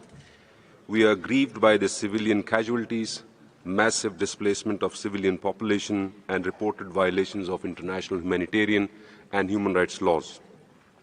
We renew our call for immediate cessation of hostilities and avoidance of indiscriminate and disproportionate military actions. Respect for basic human rights norms and principles and adherence to international humanitarian law is fundamental to preventing further loss of life and mitigating the humanitarian situation. Pakistan remains a strong advocate for an early and peaceful end to this conflict through dialogue and diplomacy. We encourage continuation of ongoing diplomatic and mediation efforts, protection of human rights and immediate evacuation of civilians from the conflict zone should be among the top priority of such efforts. The international community must continue to respond to this humanitarian crisis by scaling up assistance for the affected ones without discriminating on the basis of race, color, religion, ethnicity, or nationality. On its part, Pakistan had earlier sent over 15 tons of humanitarian assistance for the people of Ukraine, including emergency medicines and food items.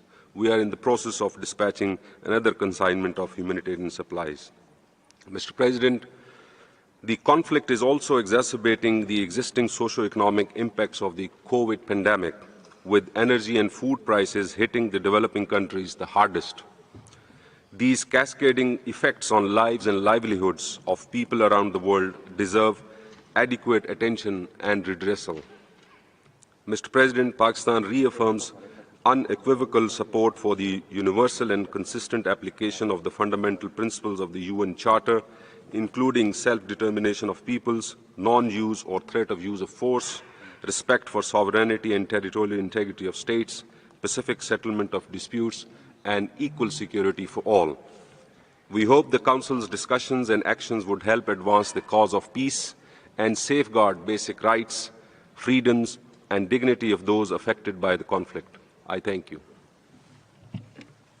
Thank you. Tiene la palabra. I give the floor to Poland.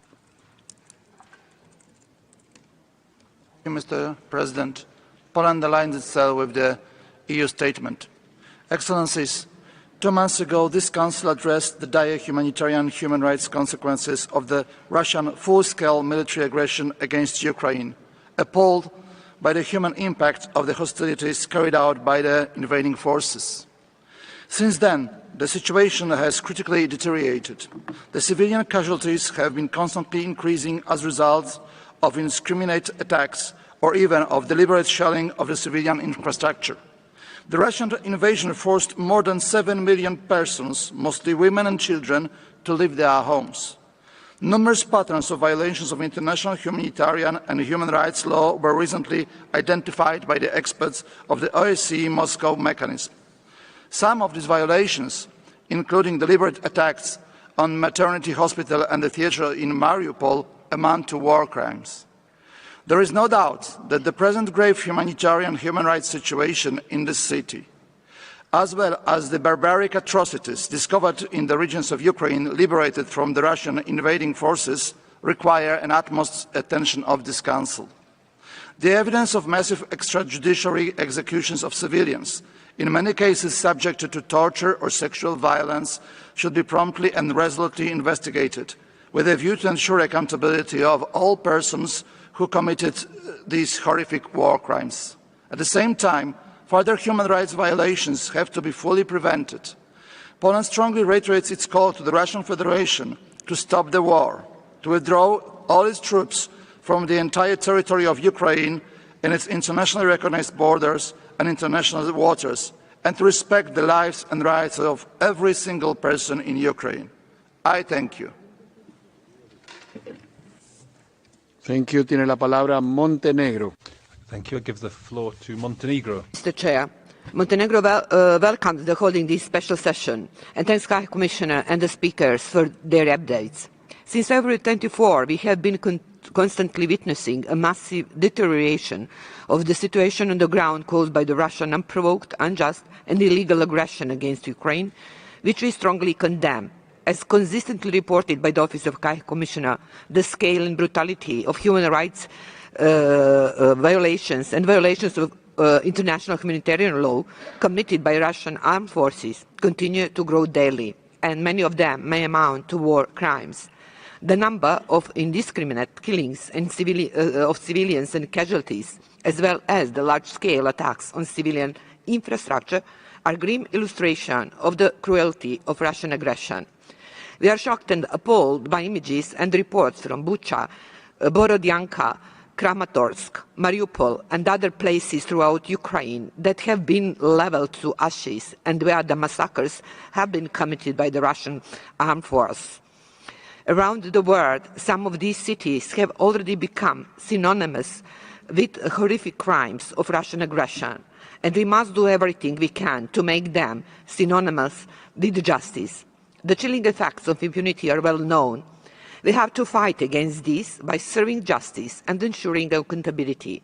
This is the only way to prevent recurrence of atrocity crimes and the way to help the process of healing the victims, their families and society at large.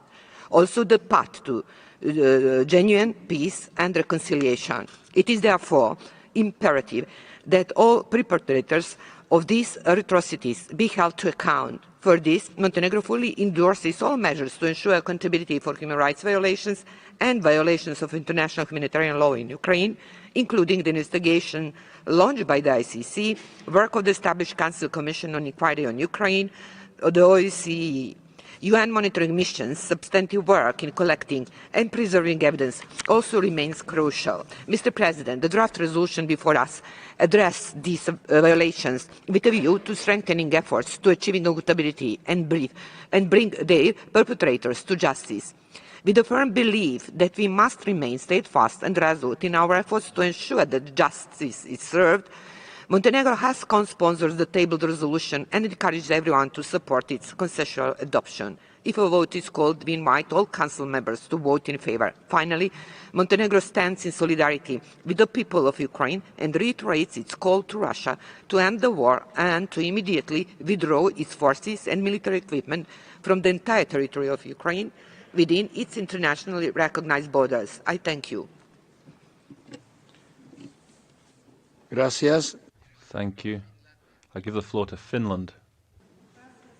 Finland aligns itself with the EU statement. Finland strongly supports this special session. The rules-based international order functions in holding accountable those responsible for the atrocities. We condemn Russia's illegal and unprovoked war of aggression against Ukraine. We call on Russia to cease its use of force and withdraw its military forces from the territory of Ukraine and to fully respect international law.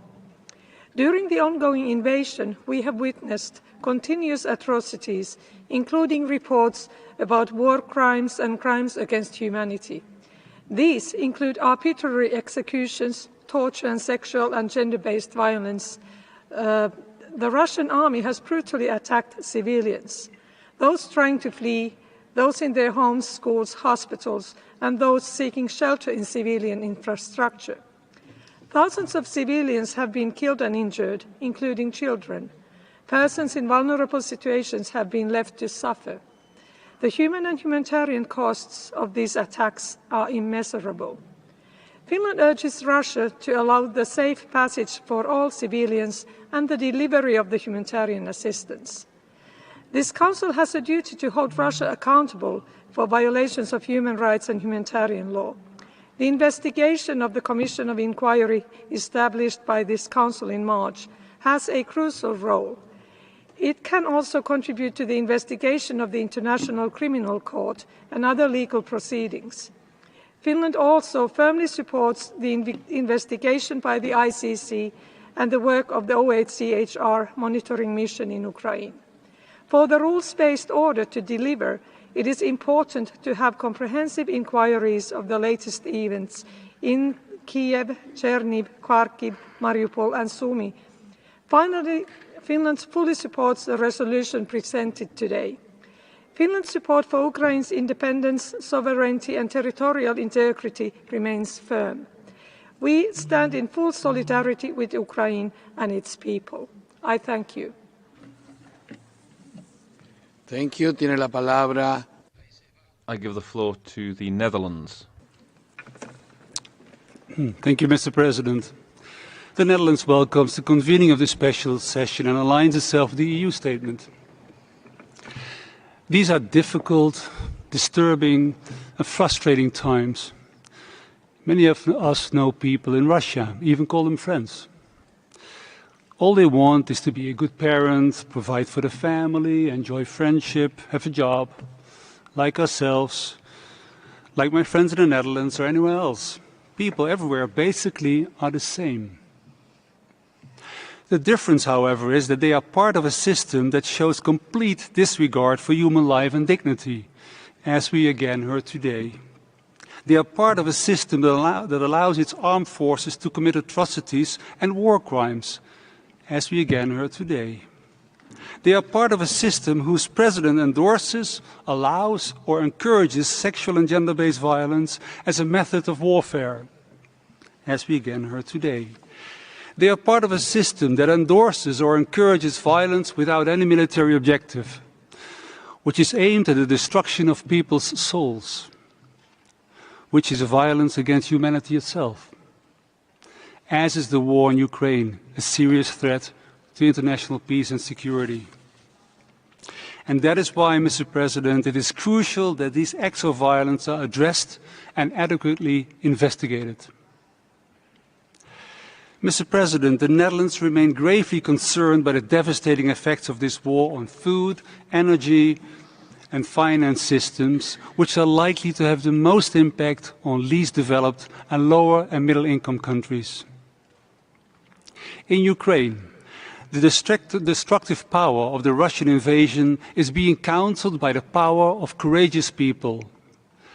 The victims and survivors deserve truth, justice and accountability.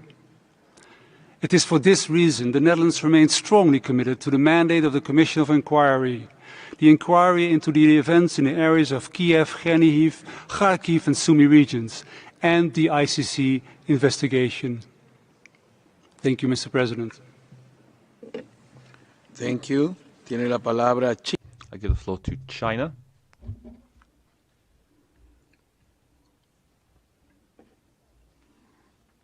Thank you, Mr. President. Mr. President, on Ukraine, China maintains that the sovereignty and territorial integrity of all countries, including Ukraine, should be respected. The purposes and the principles of the UN Charter should be upheld. The legitimate security concerns of all countries should be taken seriously. All efforts conducive to a peaceful resolution of the crisis should be supported. Putting an early end to the fight is the urgent expectation of the international community. It is also what China is striving for. China supports all initiatives and measures that help ease the humanitarian crisis in Ukraine. We call on the parties concerned to respect international humanitarian law and to take concrete actions to ensure the safety of civilians and protect the basic rights and humanitarian needs of women, children, and other vulnerable groups. China has put forward a 6-point initiative on the humanitarian situation in Ukraine and provided Ukraine with several batches of emergency humanitarian aid. We believe that all parties should jointly support the dialogue and negotiations between Russia and Ukraine with a view to bringing about peaceful outcomes, so as to fundamentally guarantee the human rights of people of both Russia and Ukraine. The international community should create enabling conditions for the negotiations and do more to facilitate a political settlement, rather than lay down obstacles or increase impediments. still less to add fuel to the fire and escalate tensions. As no country can base its security on the insecurity of other countries, we should stay committed to the vision of common, comprehensive, cooperative and sustainable security, and build together a balanced, effective and sustainable global and regional security architecture.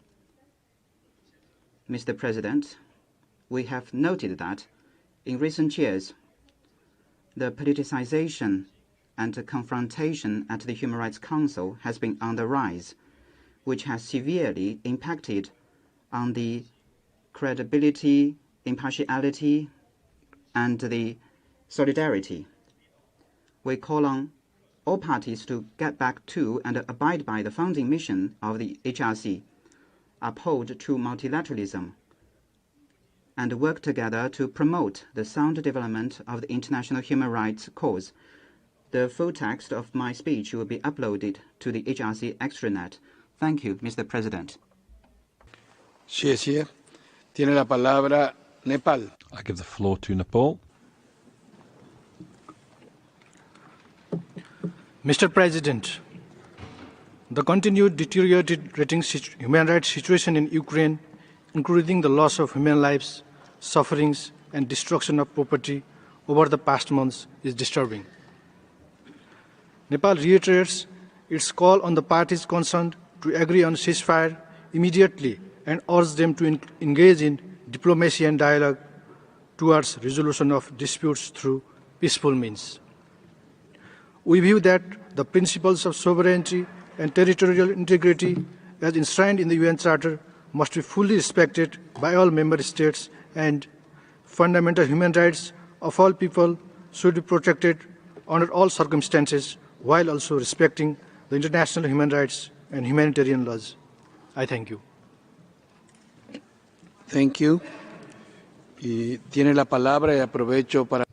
I give the floor and I take the opportunity to welcome as a new member of the Human Rights Council, recently elected by the General Assembly. So I want to give the floor to the Czech Republic. Thank you, Mr. President. The Czech Republic welcomes the convening of this special session, as it is timely and necessary given the worsening human rights situation in Ukraine. The Czech Republic once again strongly condemns the continuous Russian aggression against Ukraine, a flagrant violation of the international law. Mr. President, we are alarmed by the dramatically growing number of civilian casualties. We are horrified by the news of an airstrike on a maternity ward in Mariupol, photos of civilians lying dead on the streets of Bucha, and many other documented atrocities, including reports of widespread sexual and gender-based violence. The perpetrators of these war crimes must be held accountable. Accountability is what the victims deserve. In this respect, it is crucial we all unite and work side by side, both in the international as well as in the national framework. The Czech Republic welcomes the establishment of the Independent International Commission of Inquiry on Ukraine and the swift appointment of experts. We are prepared to fully support the strengthening of its mandate as proposed in the new resolution. Furthermore, the Czech Republic appreciates the report of experts established under the Moscow mechanism of the OSCE, which describes clear patterns of violations of the international humanitarian law and human rights by the Russian forces. We also fully support the investigative work conducted so far by the International Criminal Court. In line with our national legislation, the Czech Republic has also opened domestic criminal investigation on the reported war crimes. Mr. President, we reiterate our call on Russia to withdraw its military forces from Ukraine's territory and to enable safe, timely and unhindered access of the humanitarian aid to all affected areas in Ukraine. We also urge all member states to unite and show support to Ukraine and the new resolution. I thank you. Thank you. Y último orador del... And the last speaker on my list for member states is Eritrea. You have the floor. Thank you, Mr. President. Eritrea expressed concerns on the ongoing conflict and its potential devastation on humanity and calls on the parties to find a lasting solution. Being a victim of several hostilities, my country stands with innocent victims of collateral damage, and the real solution to the root cause of the conflict is long overdue. Fortunately, the debate seeks to drag the Council from human rights warden to a political tool to substitute and continue the failed deliberations of the Security Council and other UN bodies appropriate to resolve the matter. The fact that the Council has never in its history took any action in all of the other similar situations is also worth mentioning. The convening of this special session and the draft resolution do not manifest any solution and defy a balanced assessment. It is with such robust understanding that we reiterate our principled position to reject the convening of the special session. The resolution is simply a repetition of what was already in place. It lacks balance and coherence with human rights principles. I thank you, Mr. President. Thank you. Pasamos ahora. Thank you. We'll now move to the list of observers. First, the floor will be Austria. His Excellency Mr. Peter Lansky Tiefenthal, Vice Minister for Foreign Affairs of Austria. By video, you have the floor. Mr. President, for over 2 months, Russia has been waging an illegal, unjustified, and unprovoked war against Ukraine. Our full solidarity, therefore, goes out to Ukraine and to the Ukrainian people.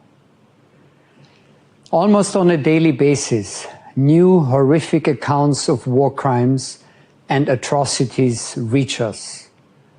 The scale of the onslaught against civilians by Russian forces has become apparent in the regions of Kyiv, Chernihiv, Kharkiv, and Sumy. We are appalled by the reports of sexual violence, torture, and massacres of civilians, including children, and the terror spread among the civilian population. This Council cannot remain silent in the face of these atrocities, and we owe the victims and survivors an independent, objective investigation.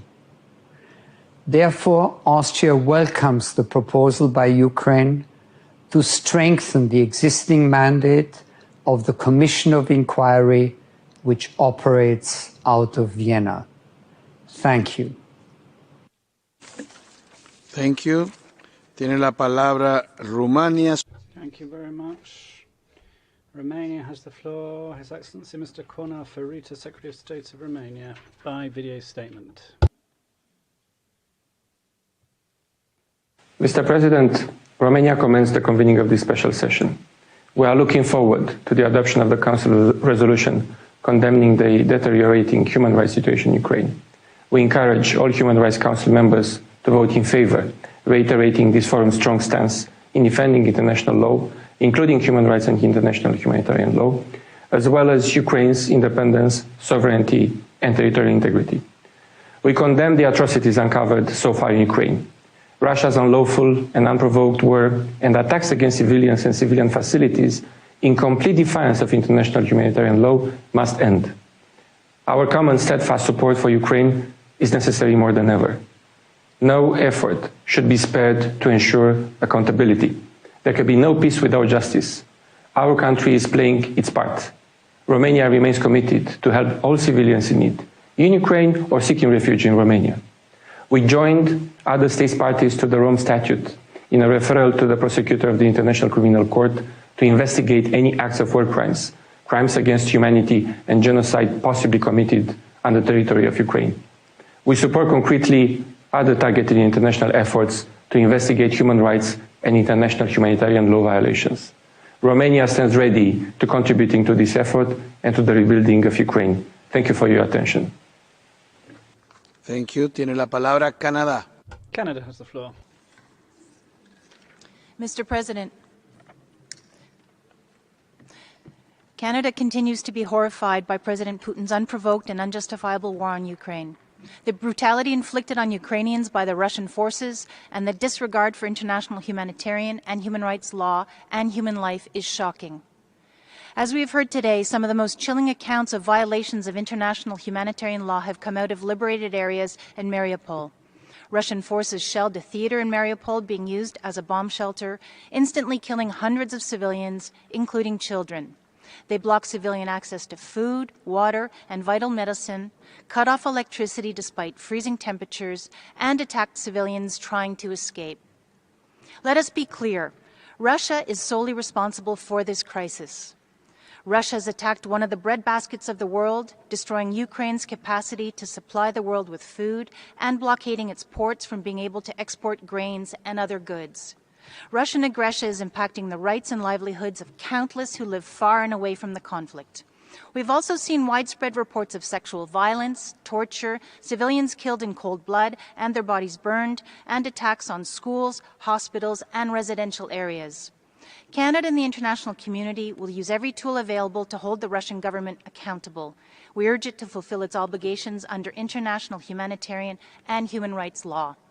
We will continue to put severe pressure on Russia until Putin stops his war, withdraws his troops and equipment, ends human rights violations, and seeks a diplomatic settlement.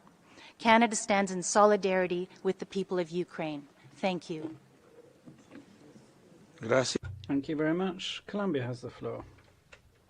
Thank you very much, President. The United Nations Organization was founded with a clear aim to preserve for future generations from the scourge of war. Observation number 37 of the Committee on International Civil and Political Rights declares that wars of this nature continue to be a scourge of humanity and violate the rights of many and kill millions. We need to ensure that we continue to stick together in order to denounce violations of IHL and international human rights law. Colombia, as a group of friends for accountability following the aggression against Ukraine, fully signs up to the joint statement made by the Ministry of Foreign Affairs of the Marshall Islands and supports the mandate of the Independent Committee of Investigation established by the Council. We urge the committee to share its findings with the International Court of Justice and the International Criminal Court, as well as the treaty bodies with the relevant mandates and the special procedures that might be relevant in order to support the Ukrainian people in claiming their rights for truth, justice, reparation and guarantee of non-recurrence vis-à-vis the brutal aggression that they have been subject to. Thank you, President. Yes. Thank you very much. The International Development Law Organization has the floor. President, the International Development Law Organization remains deeply concerned by the consequences of Russia's invasion of Ukraine. The human displacement and suffering, the global impact on food security, and the risks of broader instability have been devastating. This conflict poses a significant threat to the rule of law and the international system. As the only global intergovernmental organization devoted to promoting the rule of law to advance peace and sustainable development, IDLO emphasizes the urgent need for the full respect of international law, as well as the norms and standards that characterize the commitments states make as members of the multilateral system. The United Nations Charter applies to all nations. At every level, it is critical that we invest in the rule of law. That means investing financially, substantively, and through a steadfast commitment to the principles it entails, such as inclusive governance, equal access to justice, legal empowerment, and compliance with international human rights standards.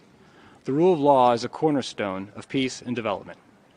Over many years, IDLO has worked with the Ukrainian justice institutions to assist the government and people of Ukraine in their efforts to strengthen judicial capacity, improve integrity, and bolster the rule of law. Even in the face of this destructive conflict, the Ukrainian government continues working with IDLO to ensure that its judicial mechanisms can deliver justice. Such tangible investments in the rule of law are more important now than ever. IDLO is pleased to continue its partnership with Ukraine, and we welcome partnering with others to support rule of law engagements in Ukraine and globally. Thank you. Thank you. Tiene la palabra a usted. Thank you. Australia has the floor. Thank you, Mr. Chair.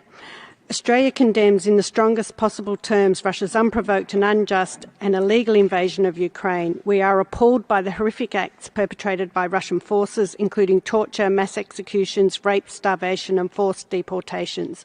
We are alarmed by reports of a Russian airstrike on unarmed civilians sheltering in a school in Luhansk, resulting in the deaths of around 60 civilians. The deliberate targeting of civilians is a war crime. We are also deeply concerned by the impact of Russian aggression on the global food crisis, particularly its effect on the poorest and most vulnerable across the world. We call on Russia to immediately cease hostilities and withdraw its forces from Ukrainian territory.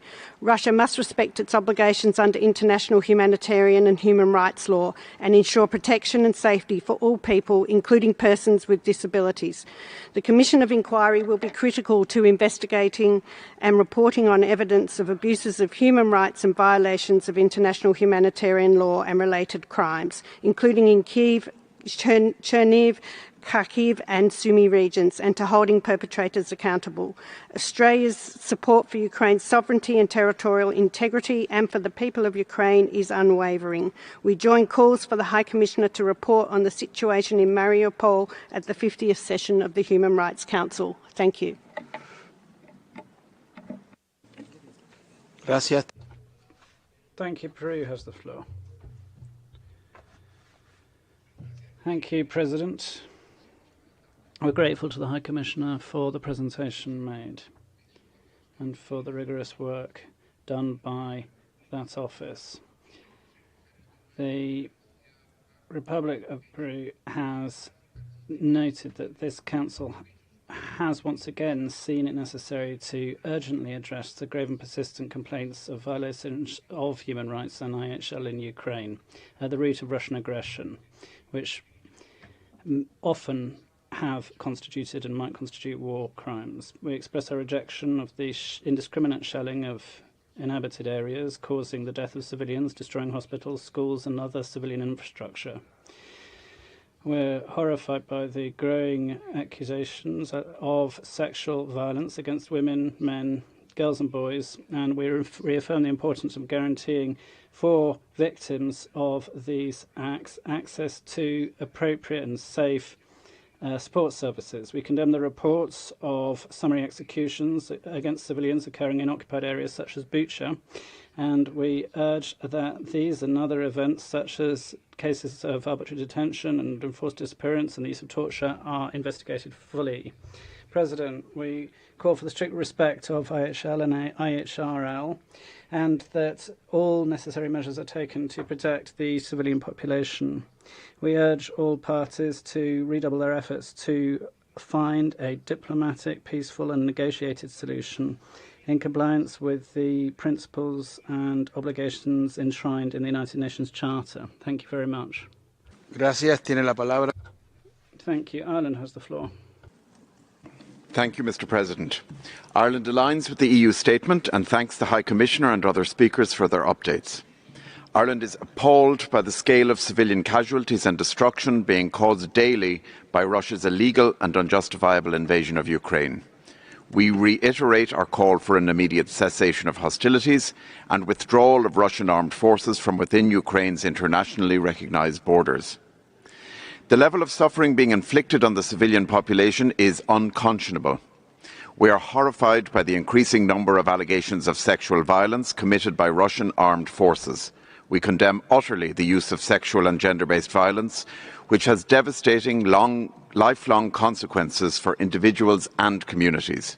We stress also the disproportionate impact of the conflict on older persons and persons with disabilities. Russia's flagrant disregard for international human rights and humanitarian law must not be tolerated.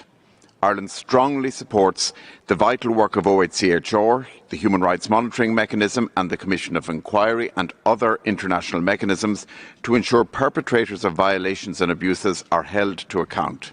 It is essential that the Commission of Inquiry is provided with the necessary resources and relevant expertise to carry out its mandate effectively. The international community must maintain its clear and unequivocal demand for peace, justice and respect for international law and human rights. Ireland strongly supports this special session and calls for the adoption of the resolution by consensus. Thank you. Thank you. Ecuador has the floor. Ambassador. President, Ecuador would like to express its profound concern resulting from the serious deterioration of the human rights situation in Ukraine caused by the military aggression perpetrated by Russia, which we've condemned already, violating the independence, sovereignty and territorial integrity of Ukraine. This violation violates international law and the principles and aims of the United Nations Charter, peace, security and the respect for the sovereign equality of states. Ecuador reiterates its call for Russia to end the military aggression in Ukraine and carries about the immediate cessation of hostilities, seeking a peaceful solution to conflict through negotiations which will allow restoration of peace. War is a complete denial of human rights, with devastating humanitarian consequences. The situation of the civilian population in Ukraine is deteriorating on a daily basis in an unacceptable way, and they require urgent protection, particularly for women, children, and people in a particularly vulnerable situation. We firmly condemn the violation of international humanitarian law and the repeated attacks against the civilian population, as well as civilian infrastructure, schools, hospitals, and the use of torture, enforced disappearance, extrajudicial executions, and gender-based violence. We reiterate the requirement for independent and impartial investigations which will bring perpetrators to justice and allow for effective reparation for victims. Finally, we urge all parties to fully respect international human rights law as well as international humanitarian law and the international law for refugees, and that access is guaranteed to humanitarian aid without restriction. Thank you. Thank you very much. Portugal has the floor. Senor Presidente, Portugal aligns with the statements by the European Union and by the Group of Friends on accountability. Portugal unequivocally condemns the unprovoked aggression by Russia against Ukraine. The images and the reports we are getting portray a somber scenario of human suffering. We shall not forget the atrocities committed in Bucha or Mariupol, the indiscriminate attacks against civilian and infrastructures like schools and hospitals, reports of torture, arbitrary executions, sexual and gender-based violence and crimes against children. Portugal will support the investigations carried out by the Commission of Inquiry and considers the investigation launched by the ICC prosecutor a key step for accountability. Mr. President, military hostilities must cease. Humanitarian corridors must be preserved. Portugal will continue to welcome Ukrainians who seek refuge in our country and continue supporting Ukraine and its people. The Council shall continue to speak up for all those affected directly by this conflict and also for all around the globe and in other crisis settings who suffer the indirect consequences of this aggression. Gracias. Obrigado. Thank you very much. Latvia has the floor. Thank you, Mr. President. We are appalled by the increasing number of reports of atrocities committed by the Russian armed forces.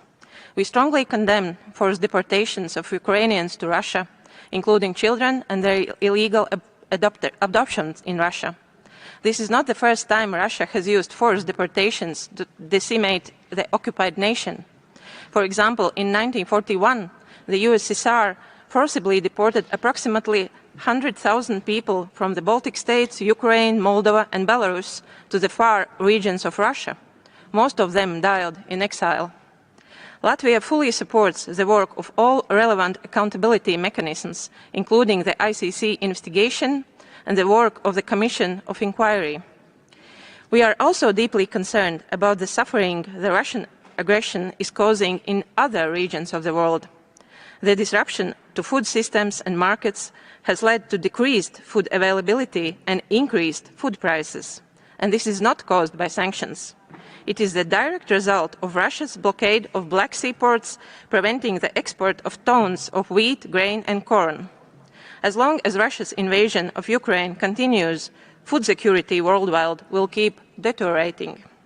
In conclusion, Latvia, more than ever, affirms its unwavering support to the sovereignty and territorial integrity of Ukraine within its internationally recognized borders. I thank you. Gracias. Thank you very much. New Zealand has the floor. Thank you, Mr. President. New Zealand associates itself with the statement delivered by the Marshall Islands on behalf of the Group of Friends on Accountability. We continue to be alarmed at the reports of egregious human rights abuses inside Ukraine and the worsening humanitarian crisis. Russia's blatant disregard for the impact of war on the lives of civilians, especially women, children and persons with disabilities, is central to this crisis. We reiterate our call for an immediate end to Russian hostilities against Ukraine. The situation on the ground is worsening. Reports are emerging of deliberate abuses of human rights in multiple towns and cities. New Zealand recently announced that we will provide $1 million to the Office of the High Commissioner for Human Rights to support ongoing monitoring and accountability. We are also concerned by and actively monitoring the negative impacts on human security and human rights beyond Ukraine due to food shortages and other flow-on effects of Russian aggression. We have concerns for the protection of the human rights of those people who have been transferred from Ukraine and are in Russia or areas occupied by Russian forces.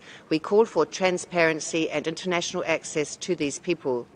We condemn the use of weapons in violation of international law and norms, including cluster munitions, and categorically reject all threats to use nuclear weapons which would have devastating effects for humanity. We welcome also the call for the High Commissioner to present an update on the situation in Ukraine to the upcoming 50th regular session of the Council. The international community must continue to send a clear message to Russia. We are watching and your actions have consequences. Thank you, Mr. President. Thank you. Tiene la palabra The Sovereign Order of Malta has the floor. Mr. President, the Sovereign Order of Malta remains deeply concerned by the current war in Ukraine and supports the draft resolution before this special session. This tragic situation has forced 5 million people to flee the country while causing the internal displacement of more than 7 million. My delegation would like to confirm here our strong humanitarian commitment to alleviate the terrible suffering of the Ukrainian people. The Order of Malta, through its associations, relief and voluntary corps, and by means of its diplomatic network, is continuing to deliver relief and basic goods to the population in need, both in Ukraine and in the neighboring countries. Projects for displaced people targeting children in particular continue both in western and eastern Ukraine.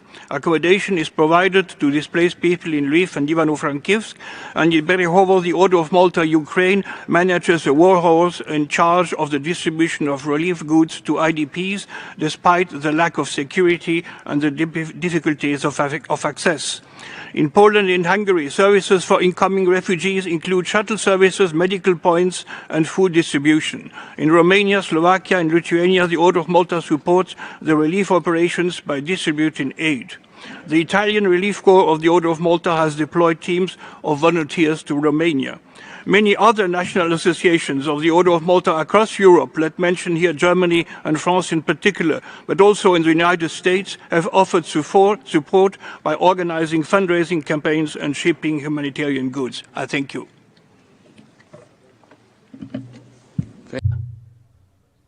Nicaragua has the floor.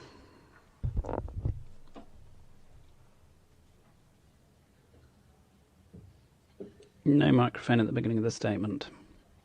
The combat for peace and the establishment of a fair international order are essential commitments of the people of Nicaragua, and in line with our principles and our commitment to peace. Throughout our history, we have opposed all forms of war and everything destroying peace, harmony, and the violation of rights that are deserved by all the peoples of the world. Our government and people have spoken out in international fora at every possible occasion their commitment to this the world over, and indeed the dialogue mechanisms available to support this, as well as all humanitarian efforts that must be shouldered in this connection and in neutrality in the face of conflicts which risk this global order. Nicaragua firmly expresses this view vis-à-vis the situation in the Russian Federation and Ukraine. This organisation must undertake a constructive and neutral role promoting peace and security in all countries, avoiding greater tension.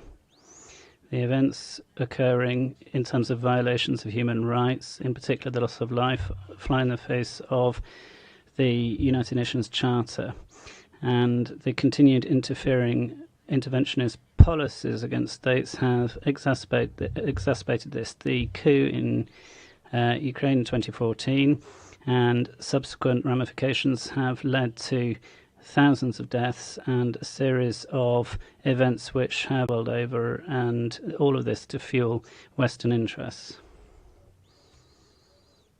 Thank you very much. Switzerland has the floor. Thank you very much, President. Switzerland condemns in the strongest possible terms the aggression of the Russian Federation against Ukraine, recalling that respect for human rights and international humanitarian law is incumbent on all parties. The Russian Federation attacked Ukraine with no justification. Justice must be delivered for the victims of this act, which flies in the face of the fundamental rules of our international order. All crimes under international law, such as those committed in Bucha, attacks against civilians in Kramatorsk station or in Mariupol theatre, to mention just the most notorious crimes, must be subject to independent investigations. The perpetrators of grave violations of human rights law and international humanitarian law must be identified and brought to justice. It is essential that this process be centred on the needs of victims. To this end, Switzerland supports, among other things, the work of the United Nations Human Rights Monitoring Mission in Ukraine and the investigations carried out by the ICC as well as the investigating committee of the HRC. We call on all parties to fully cooperate with those mechanisms and to provide the appropriate access. To conclude, we welcome the positive contribution of the UN and the ICRC in the evacuation of the majority of civilians from the Azovstal factory, and we encourage that those evacuations continue. Thank you very much. Thank you.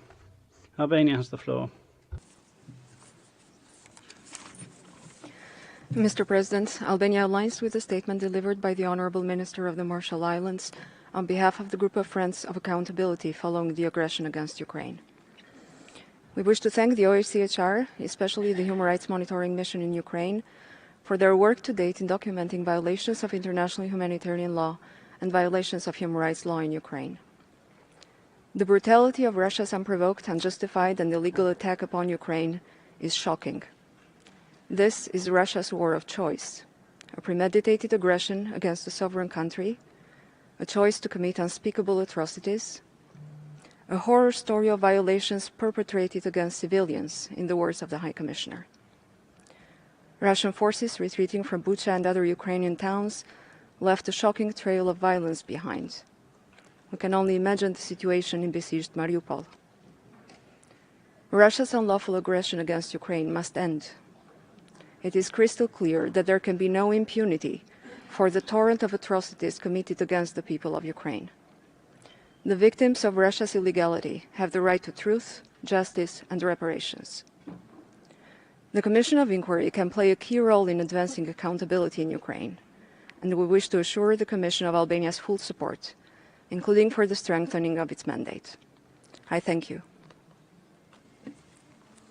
Thank you. Tiene la palabra. The Republic of Moldova has the floor. Video statement. President, the war in Ukraine has been ravaging for 78 days now, while we are still struggling with just voicing the word war. The brutality inflicted on Ukraine, on its men, women, children, is outrageous. At least 226 children dead and hundreds wounded, although no one knows the real number. Over 2,000 children born in war in most inhuman conditions. Since the last dialogue on Ukraine, the situation has only worsened with countless violations of human rights and international humanitarian law. We are pleading yet again for the Russian Federation to stop its military aggression, immediately remove its troops from Ukraine, and respect international humanitarian law. The forced transfers of population, along with reported use of torture and other cruel, inhuman and degrading treatment, arbitrary execution or sexual violence are deeply appalling. We join the previous speakers in urging the Russian Federation to share a comprehensive list of transferred persons and allow international staff unhindered access to those persons. To conclude, I would like to reiterate our strong commitment to accountability and support for the comprehensive and independent investigations conducted by the Commission of Inquiry.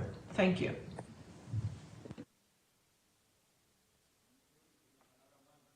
Perdón, tiene la palabra. Mount has the floor. President, Malta aligns itself with the statement of the European Union. For decades, this time of the year has been associated with commemorating a liberated Europe, embracing democracy, the rule of law and human rights. Today, however, we are here at the Human Rights Council, again condemning the premeditated invasion of Ukraine by the Russian Federation.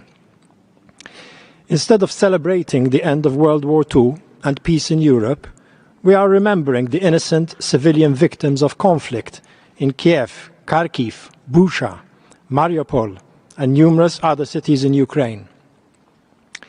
For weeks we have witnessed the cruel onslaught in Mariupol, leading to wide-scale destruction of the city. Thousands of inhabitants have been deported or forcibly displaced. We call for immediate and unhindered access to humanitarian assistance by refugees and other displaced people. Malta calls upon Russia to immediately cease all hostilities, withdraw all its military from Ukraine, and fully respect Ukraine's territorial integrity, sovereignty and independence. We reiterate that diplomacy and dialogue must prevail, and we expect that international law, internationally recognized borders, international human rights and humanitarian law are fully respected and accountability ensured. Finally, we join others in expressing our full support and solidarity with the government and people of Ukraine. I thank you. Thank you. Tiene la palabra. Sweden has the floor. President, Sweden fully aligns itself with the European Union. Sweden stands in solidarity with Ukraine and its people. Our steadfast support will continue. We condemn the Russian Federation's unprovoked aggression against Ukraine in the strongest terms. It is a flagrant violation of international law, including the UN Charter. We also condemn the involvement of Belarus in the aggression. Russia must respect IHL. We have been horrified by recent discovery of mass graves which bears witness to the crimes committed by Russia. Reports of sexual assault and rape by Russian armed forces are appalling. Abductions of local representatives are deeply concerning and utterly unacceptable. The repeated attacks against civilians must stop. We are running out of adjectives strong enough to describe the horrors committed by Russian forces in Ukraine. All violations of human rights and IHL must be systematically documented and investigated. We welcome the investigations of the Commission of Inquiry and the ICC.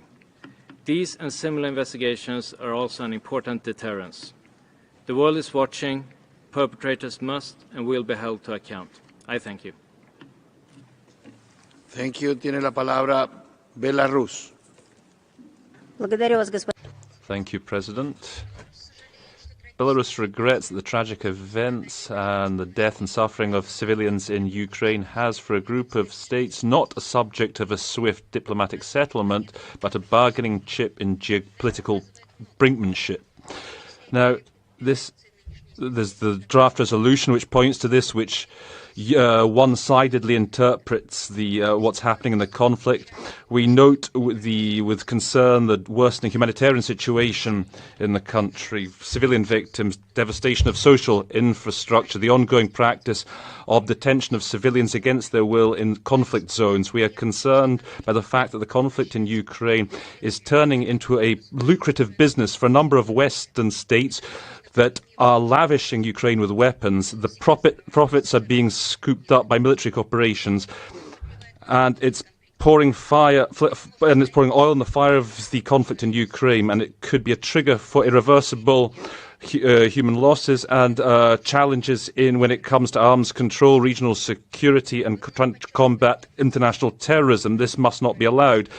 In that regard, Belarus once ago urges the need to settle the conflict in Ukraine at the negotiating table. We urge for countries and international institutions to refrain from a bloc mentality and emphasise political diplomatic efforts and not to support war. Belarus is interested in a swift solution to the conflict in Ukraine and to facilitate a search for peaceful compromises. I thank you. Gracias. Tiene la palabra. Thank you. I give the floor to North Macedonia. Mr. President, today it is the 78th day of the blatant and unprovoked aggression of Russian forces against Ukraine. The ongoing assaults have turned Mariupol into a ghost town, Bucha into a mass grave, and has forced a third of Ukrainians to flee their country or displace internally. This war is spiraling out of control. Every single death of a child is one too many. We are horrified by the atrocities of the Russian military and paramilitary troops against innocent Ukrainian civilians. We cannot close our eyes in the face of thousands of massacres, torture, and widespread reports of sexual violence, including children.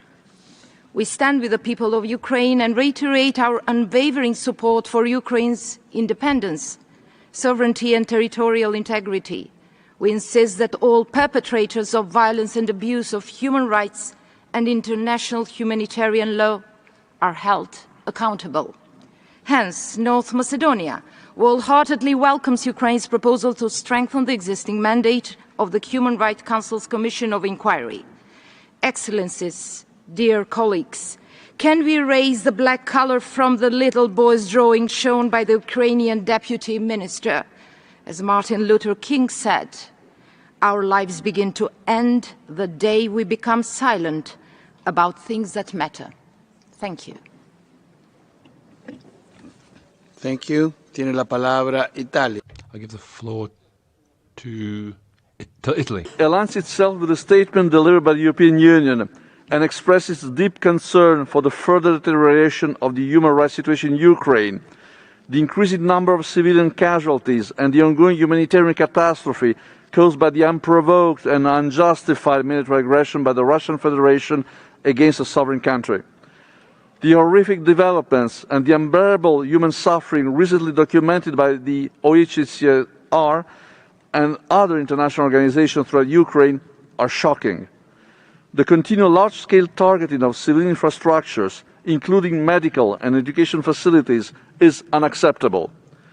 We are particularly concerned by the situation of women and girls, children, persons with disabilities, and all other persons in vulnerable situations, as well as by the allegation of sexual and gender-based violence.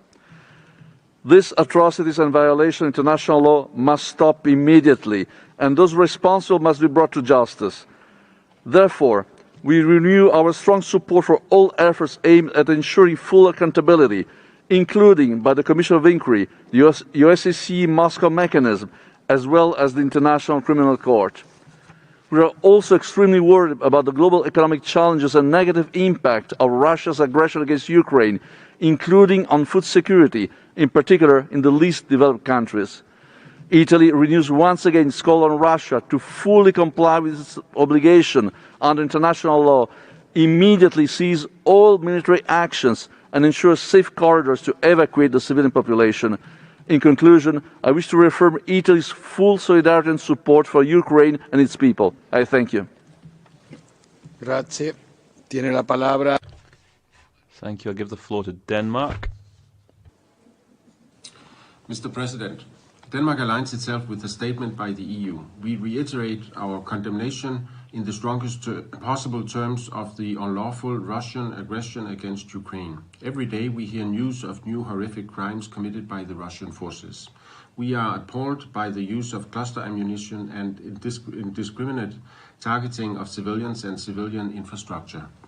Crimes involve summary executions, torture and other ill treatment, arbitrary arrests, enforced disappearances and sexual and gender-based violence, and may amount to war crimes.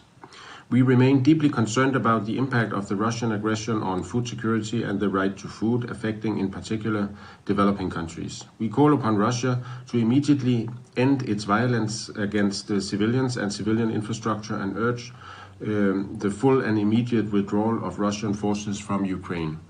Holding perpetrators to account is important for prevention, the international rule-based order, and future peace and reconciliation. We must insist on achieving accountability and justice for victims. I thank you.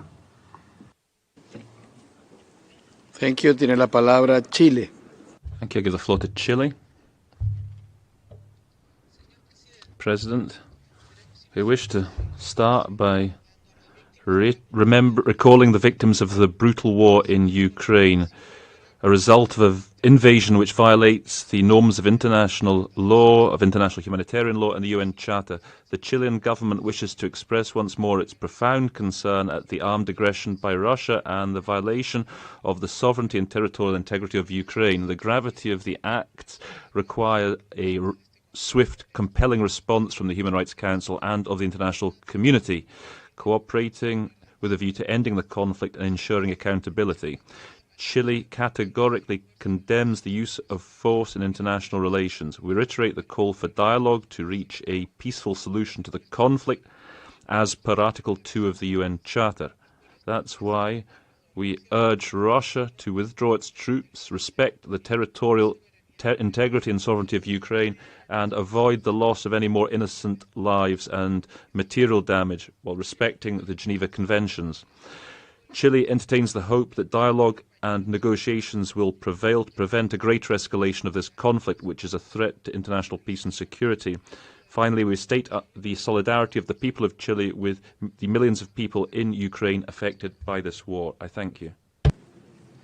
Gracias. Tiene la palabra. Thank you. I give the floor to Liechtenstein. Thank you, Mr. President. Liechtenstein supported the convening of this special session to address the deterioration of the human rights situation in Ukraine as a result of the Russian aggression against Ukraine. We would like to thank the High Commissioner for Human Rights, the Chair of the Coordination Committee, as well as the members of the Commission of Inquiry for their respective statements.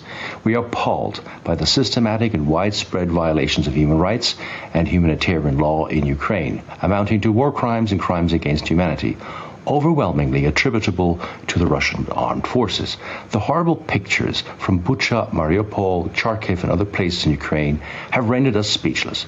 We are worried about the high number of civilian casualties in the conflict and stress in this respect the need for comprehensive, verifiable and transparent records of casualties. Liechtenstein strongly condemns the indiscriminate shelling and bombing of populated areas and the deliberate targeting of hospitals, schools and other civilian objects. We stress the importance of respecting human rights and humanitarian law in this conflict. We welcome the swift appointment of the members of the Commission of Inquiry as an important step to start the investigation into the crimes committed in Ukraine in view of holding the perpetrators of these crimes accountable.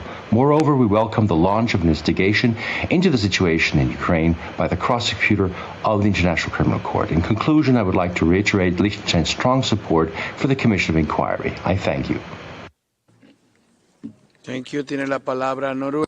Thank you. I give the floor to Norway. Thank you, Mr. President.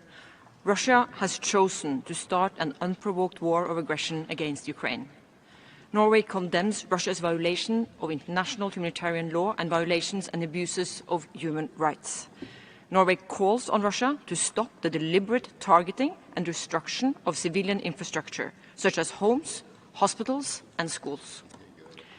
There are abundant credible reports of arbitrary executions and torture of civilians, enforced disappearances and forced transfer of population to Russia, and the use of conflict-related sexual violence as a weapon of war.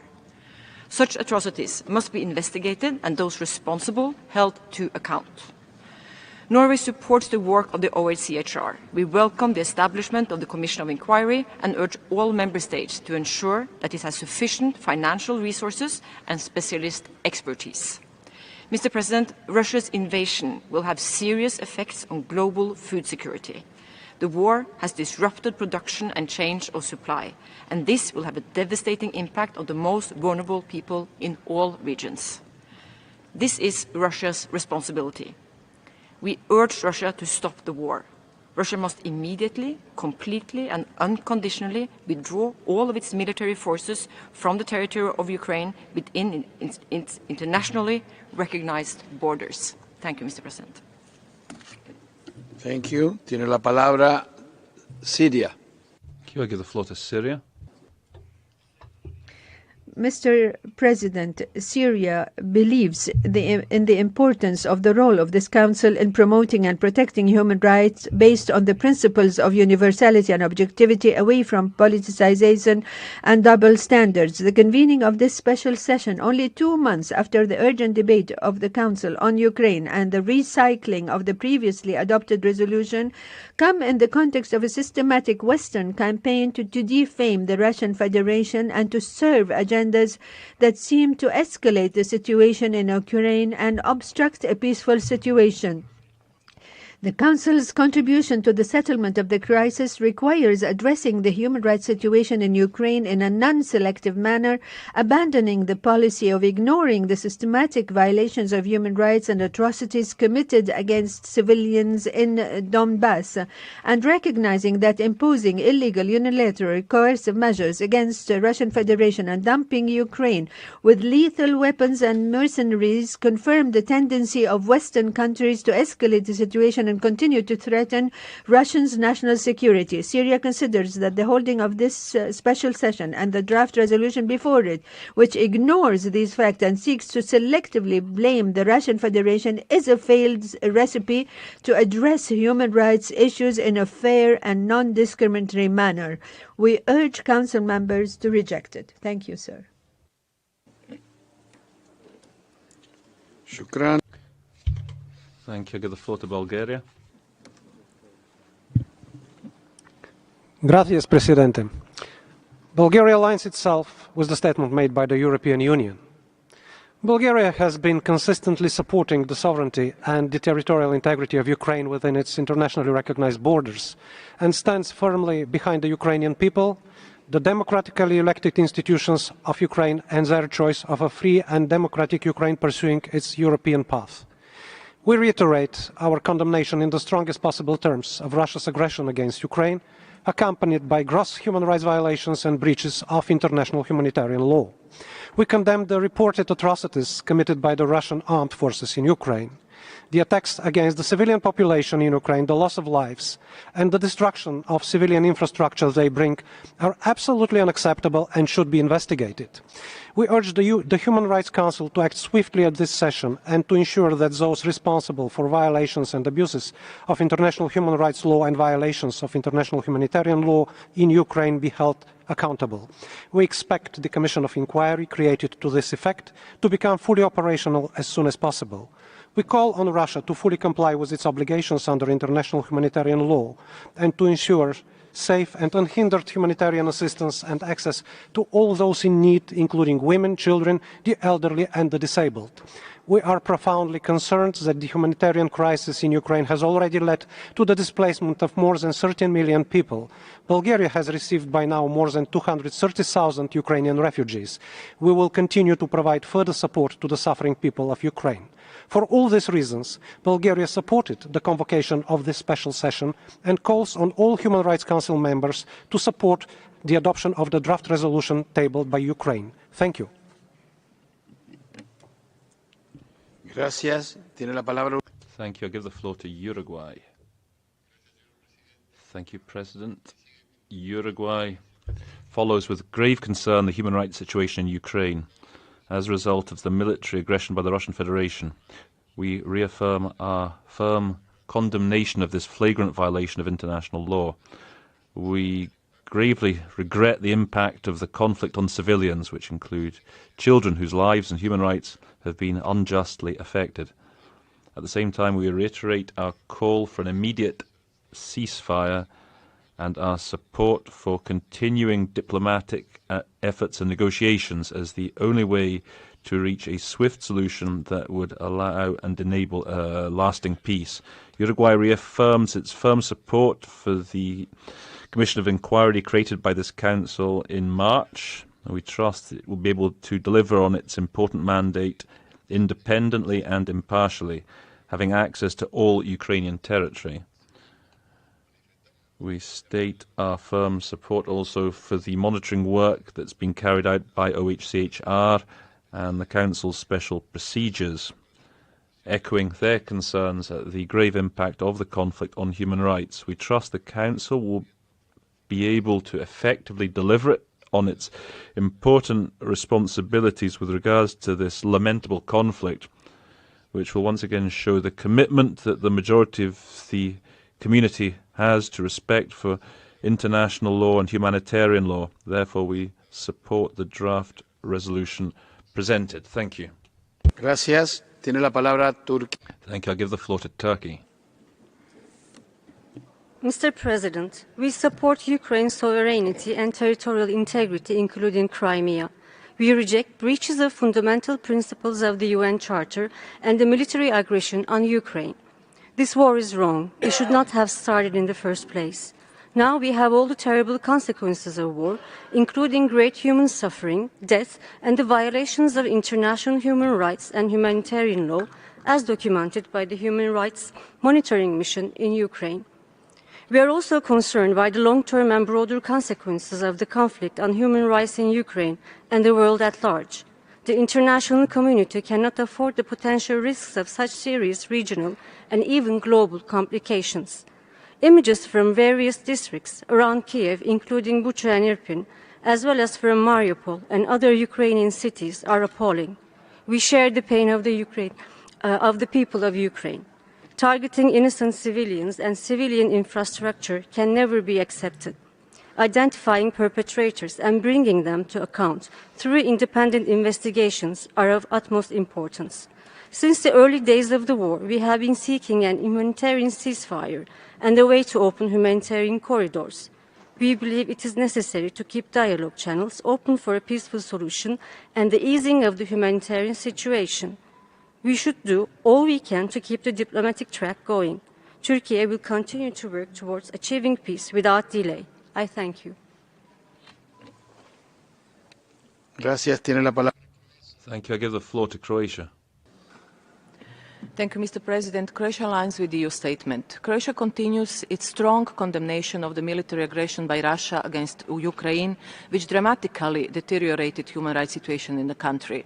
We are aware of Moscow's desperate attempts at justifying the unprovoked and unjustifiable invasion. However, nowadays it's much harder to hide war atrocities. We are appalled by numerous mass grave discoveries in liberated areas that were previously under control of Russian armed forces, including in Bucha. Allegations of hundreds of summary executions of civilians in towns in regions of Kiev, Chernihiv, Kharkiv and Sami, as well as reports of torture, forced displacement and the use of rape as a weapon of war is extremely disturbing. We welcome the prompt commencement of the important work by the Independent International Commission of Inquiry and reiterate the High Commissioner's call for respect for international humanitarian law amid growing evidence of war crimes in Ukraine. We strongly support the request for the High Commissioner to prepare an update on the situation in Mariupol. Mr. President, Croatia stands with Ukraine and calls on other states to join the voices condemning the Russian act of aggression that breaches the principle of sovereign equality and the right to self-determination as agreed to in the UN Charter. We welcome all efforts in ensuring humanitarian corridors and we urge Russia to respect the international humanitarian law, to protect civilians and to respect sovereignty, territorial integrity and independence of Ukraine. I thank you. Muchas gracias. Islandia, por favor. Thank you. I give the floor to Iceland. Thank you, Mr. President. IHL and the Geneva Conventions are clear on the do's and don'ts in international armed conflicts. Human rights law is also clear. We thus should not be having to reconvene today. But Russia's unimaginable violations and disregard for international law and the rules of war have made this essential. Russia's invasion of Ukraine has caused widespread destruction and unspeakable suffering of civilians in Ukraine, including of women and girls. We're witnessing torture and other ill treatment, arbitrary detention, enforced disappearances, and sexual and gender-based violence. In Bucha, Mariupol, and elsewhere, we've seen images of civilians executed and buried in mass graves. Civilians must never be a target, and every precaution must be taken to ensure their safety. There should be no impunity.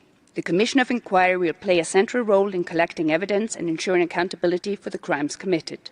We fully support the investigation launched by the ICC in the work of the UN Human Rights Monitoring Mission in Ukraine and other accountability mechanisms. These are necessary to ensure justice for victims, but also to prevent future violations. I thank you. Gracias. Tiene la palabra Eslovenia. Thank you. I give the floor to Slovenia. Mr. President, Slovenia expresses its full support for the work of the High Commissioner, the monitoring mission in Ukraine, and the Commission of Inquiry on Ukraine. Slovenia is appalled by the past events in Ukraine caused by Russian unprovoked and unjustified attack that constitutes the most severe violation of the UN Charter. We urge Russia to immediately cease its military aggression. We also reiterate our call on Belarus to abide by its international obligations and stop supporting the Russian aggression.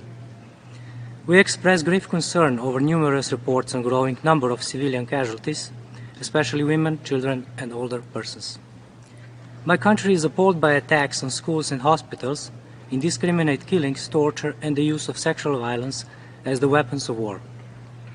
These are war crimes. These are crimes against humanity. It is the duty of the international community to ensure full compliance with international human rights and humanitarian law and hold the perpetrators accountable for their violations. This is why comprehensive, independent, and unfettered examination of the events in the areas of Kiev, Cherniv, Kharkiv, and Sumy regions during their temporary occupation by the Russian Federation is urgently needed. Our thoughts are with Ukraine and its people. Thank you. Thank you. Tiene la palabra. Thank you. Give the floor to Cyprus. Thank you, Mr. President. Cyprus aligns itself with the statement of the European Union. Cyprus remains deeply concerned by the deteriorating humanitarian situation in Ukraine caused by Russia's illegal invasion. We will keep echoing our solidarity to Ukraine and support for its independence, sovereignty, and territorial integrity. We call on the Russian Federation to immediately cease its military operations and withdraw its troops. We are abhorred by violations of international humanitarian and international human rights law as documented by the High Commissioner herself, such as civilian killings, including of women and children, enforced disappearances, torture, and sexual and gender-based violence. We are also alarmed by the destruction of civilian infrastructure, as well as by severe damage to cultural sites in Ukraine and looting of cultural property. Crimes must not be left unpunished. Accountability is an essential element of a rules-based international order. In this vein, we support the work of the Commission of Inquiry as well as the International Criminal Court in their work to investigate crimes so as to deliver justice for Ukraine. I thank you. Thank you. Tiene la palabra. I give the floor to Vietnam.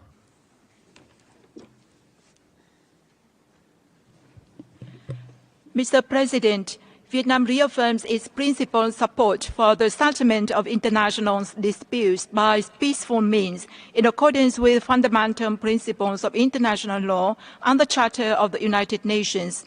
Parties to the dispute should persevere in finding a long-term peaceful solution on the basis of these principles while taking into due account legitimate interests and concerns of all sides.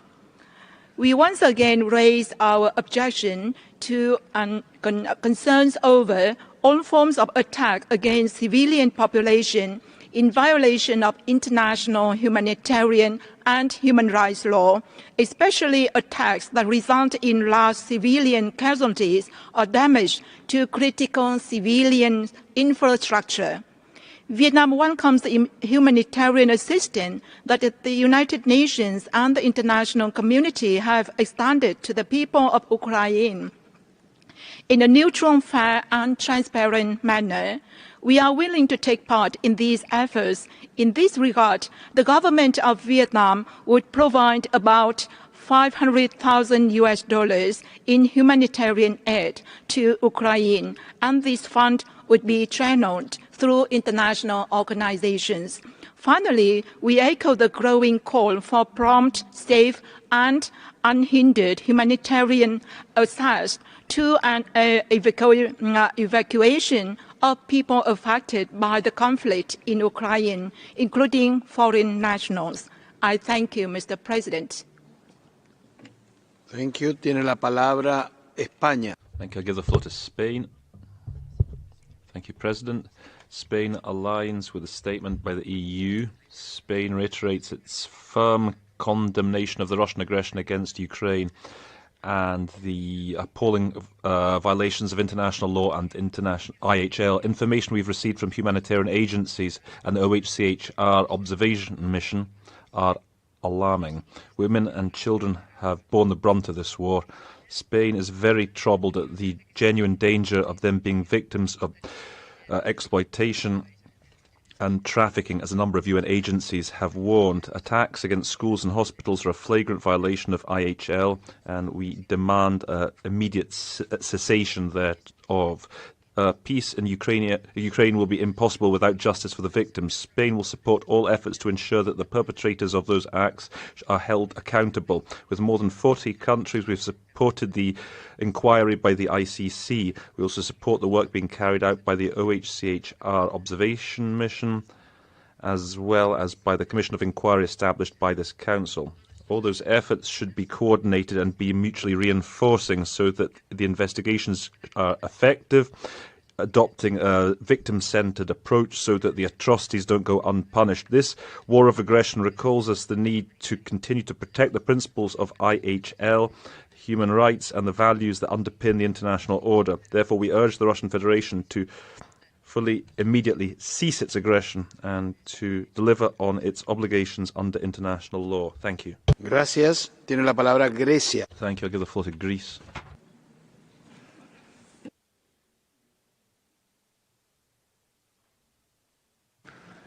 Gracias, Presidente. Greece fully aligns itself with the EU statement. We are now 3 months into the unprovoked and unjustified invasion of Ukraine by Russia. And today we have heard of shocking atrocities committed, rising civilian casualties, unabated human suffering, and wide-scale destruction of vital infrastructure. Greece unequivocally condemns and rejects Russia's ongoing aggression and military occupation of Ukrainian territory.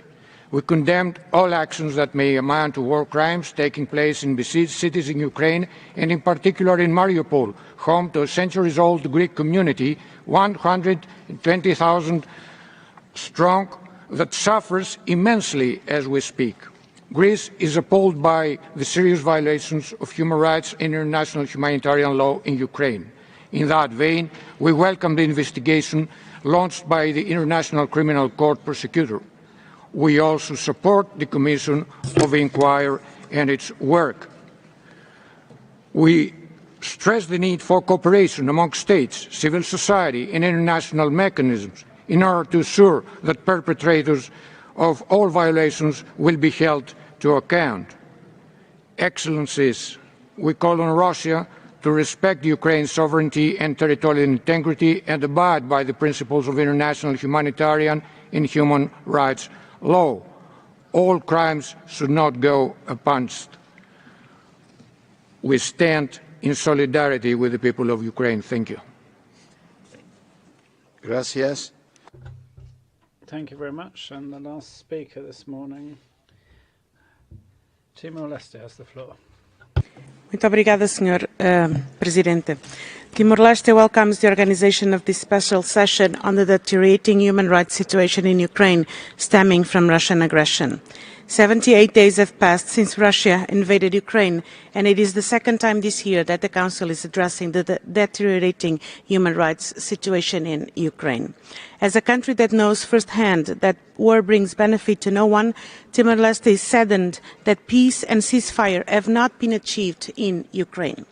Timor-Leste condemns the violations and abuses of human rights and serious breaches of international humanitarian law happening in Ukraine. In this respect, we call on all parties to the conflict to immediately cease military hostilities, refrain from using violence against civilians and targeting civilian objects. Timor-Leste reiterates its urgent call for the respect of international humanitarian law and international human rights law. Timor-Leste reaffirms its strong commitment to the sovereignty, political independence, territorial integrity and unity of Ukraine within its internationally recognized borders, and reiterates its call on Russia to immediately and unconditionally withdraw all its military forces from the territory of Ukraine. Timor-Leste welcomes the establishment and appointment of the members of the Commission of Inquiry and supports the work of the Commission in undertaking a comprehensive and independent special inquiry aiming to hold to account those responsible. Mr. President, I wish to conclude this statement by reiterating Timor-Leste's appeal for peace, dialogue and an immediate ceasefire. I thank you. Muito obrigado. Hemos llegado. That brings us to the end of this morning's meeting. We will meet here once again at 3 p.m. for the continuation of our debate. Taking action on the draft resolution, I declare closed the first section of the 34th Extraordinary Session of the Human Rights Council.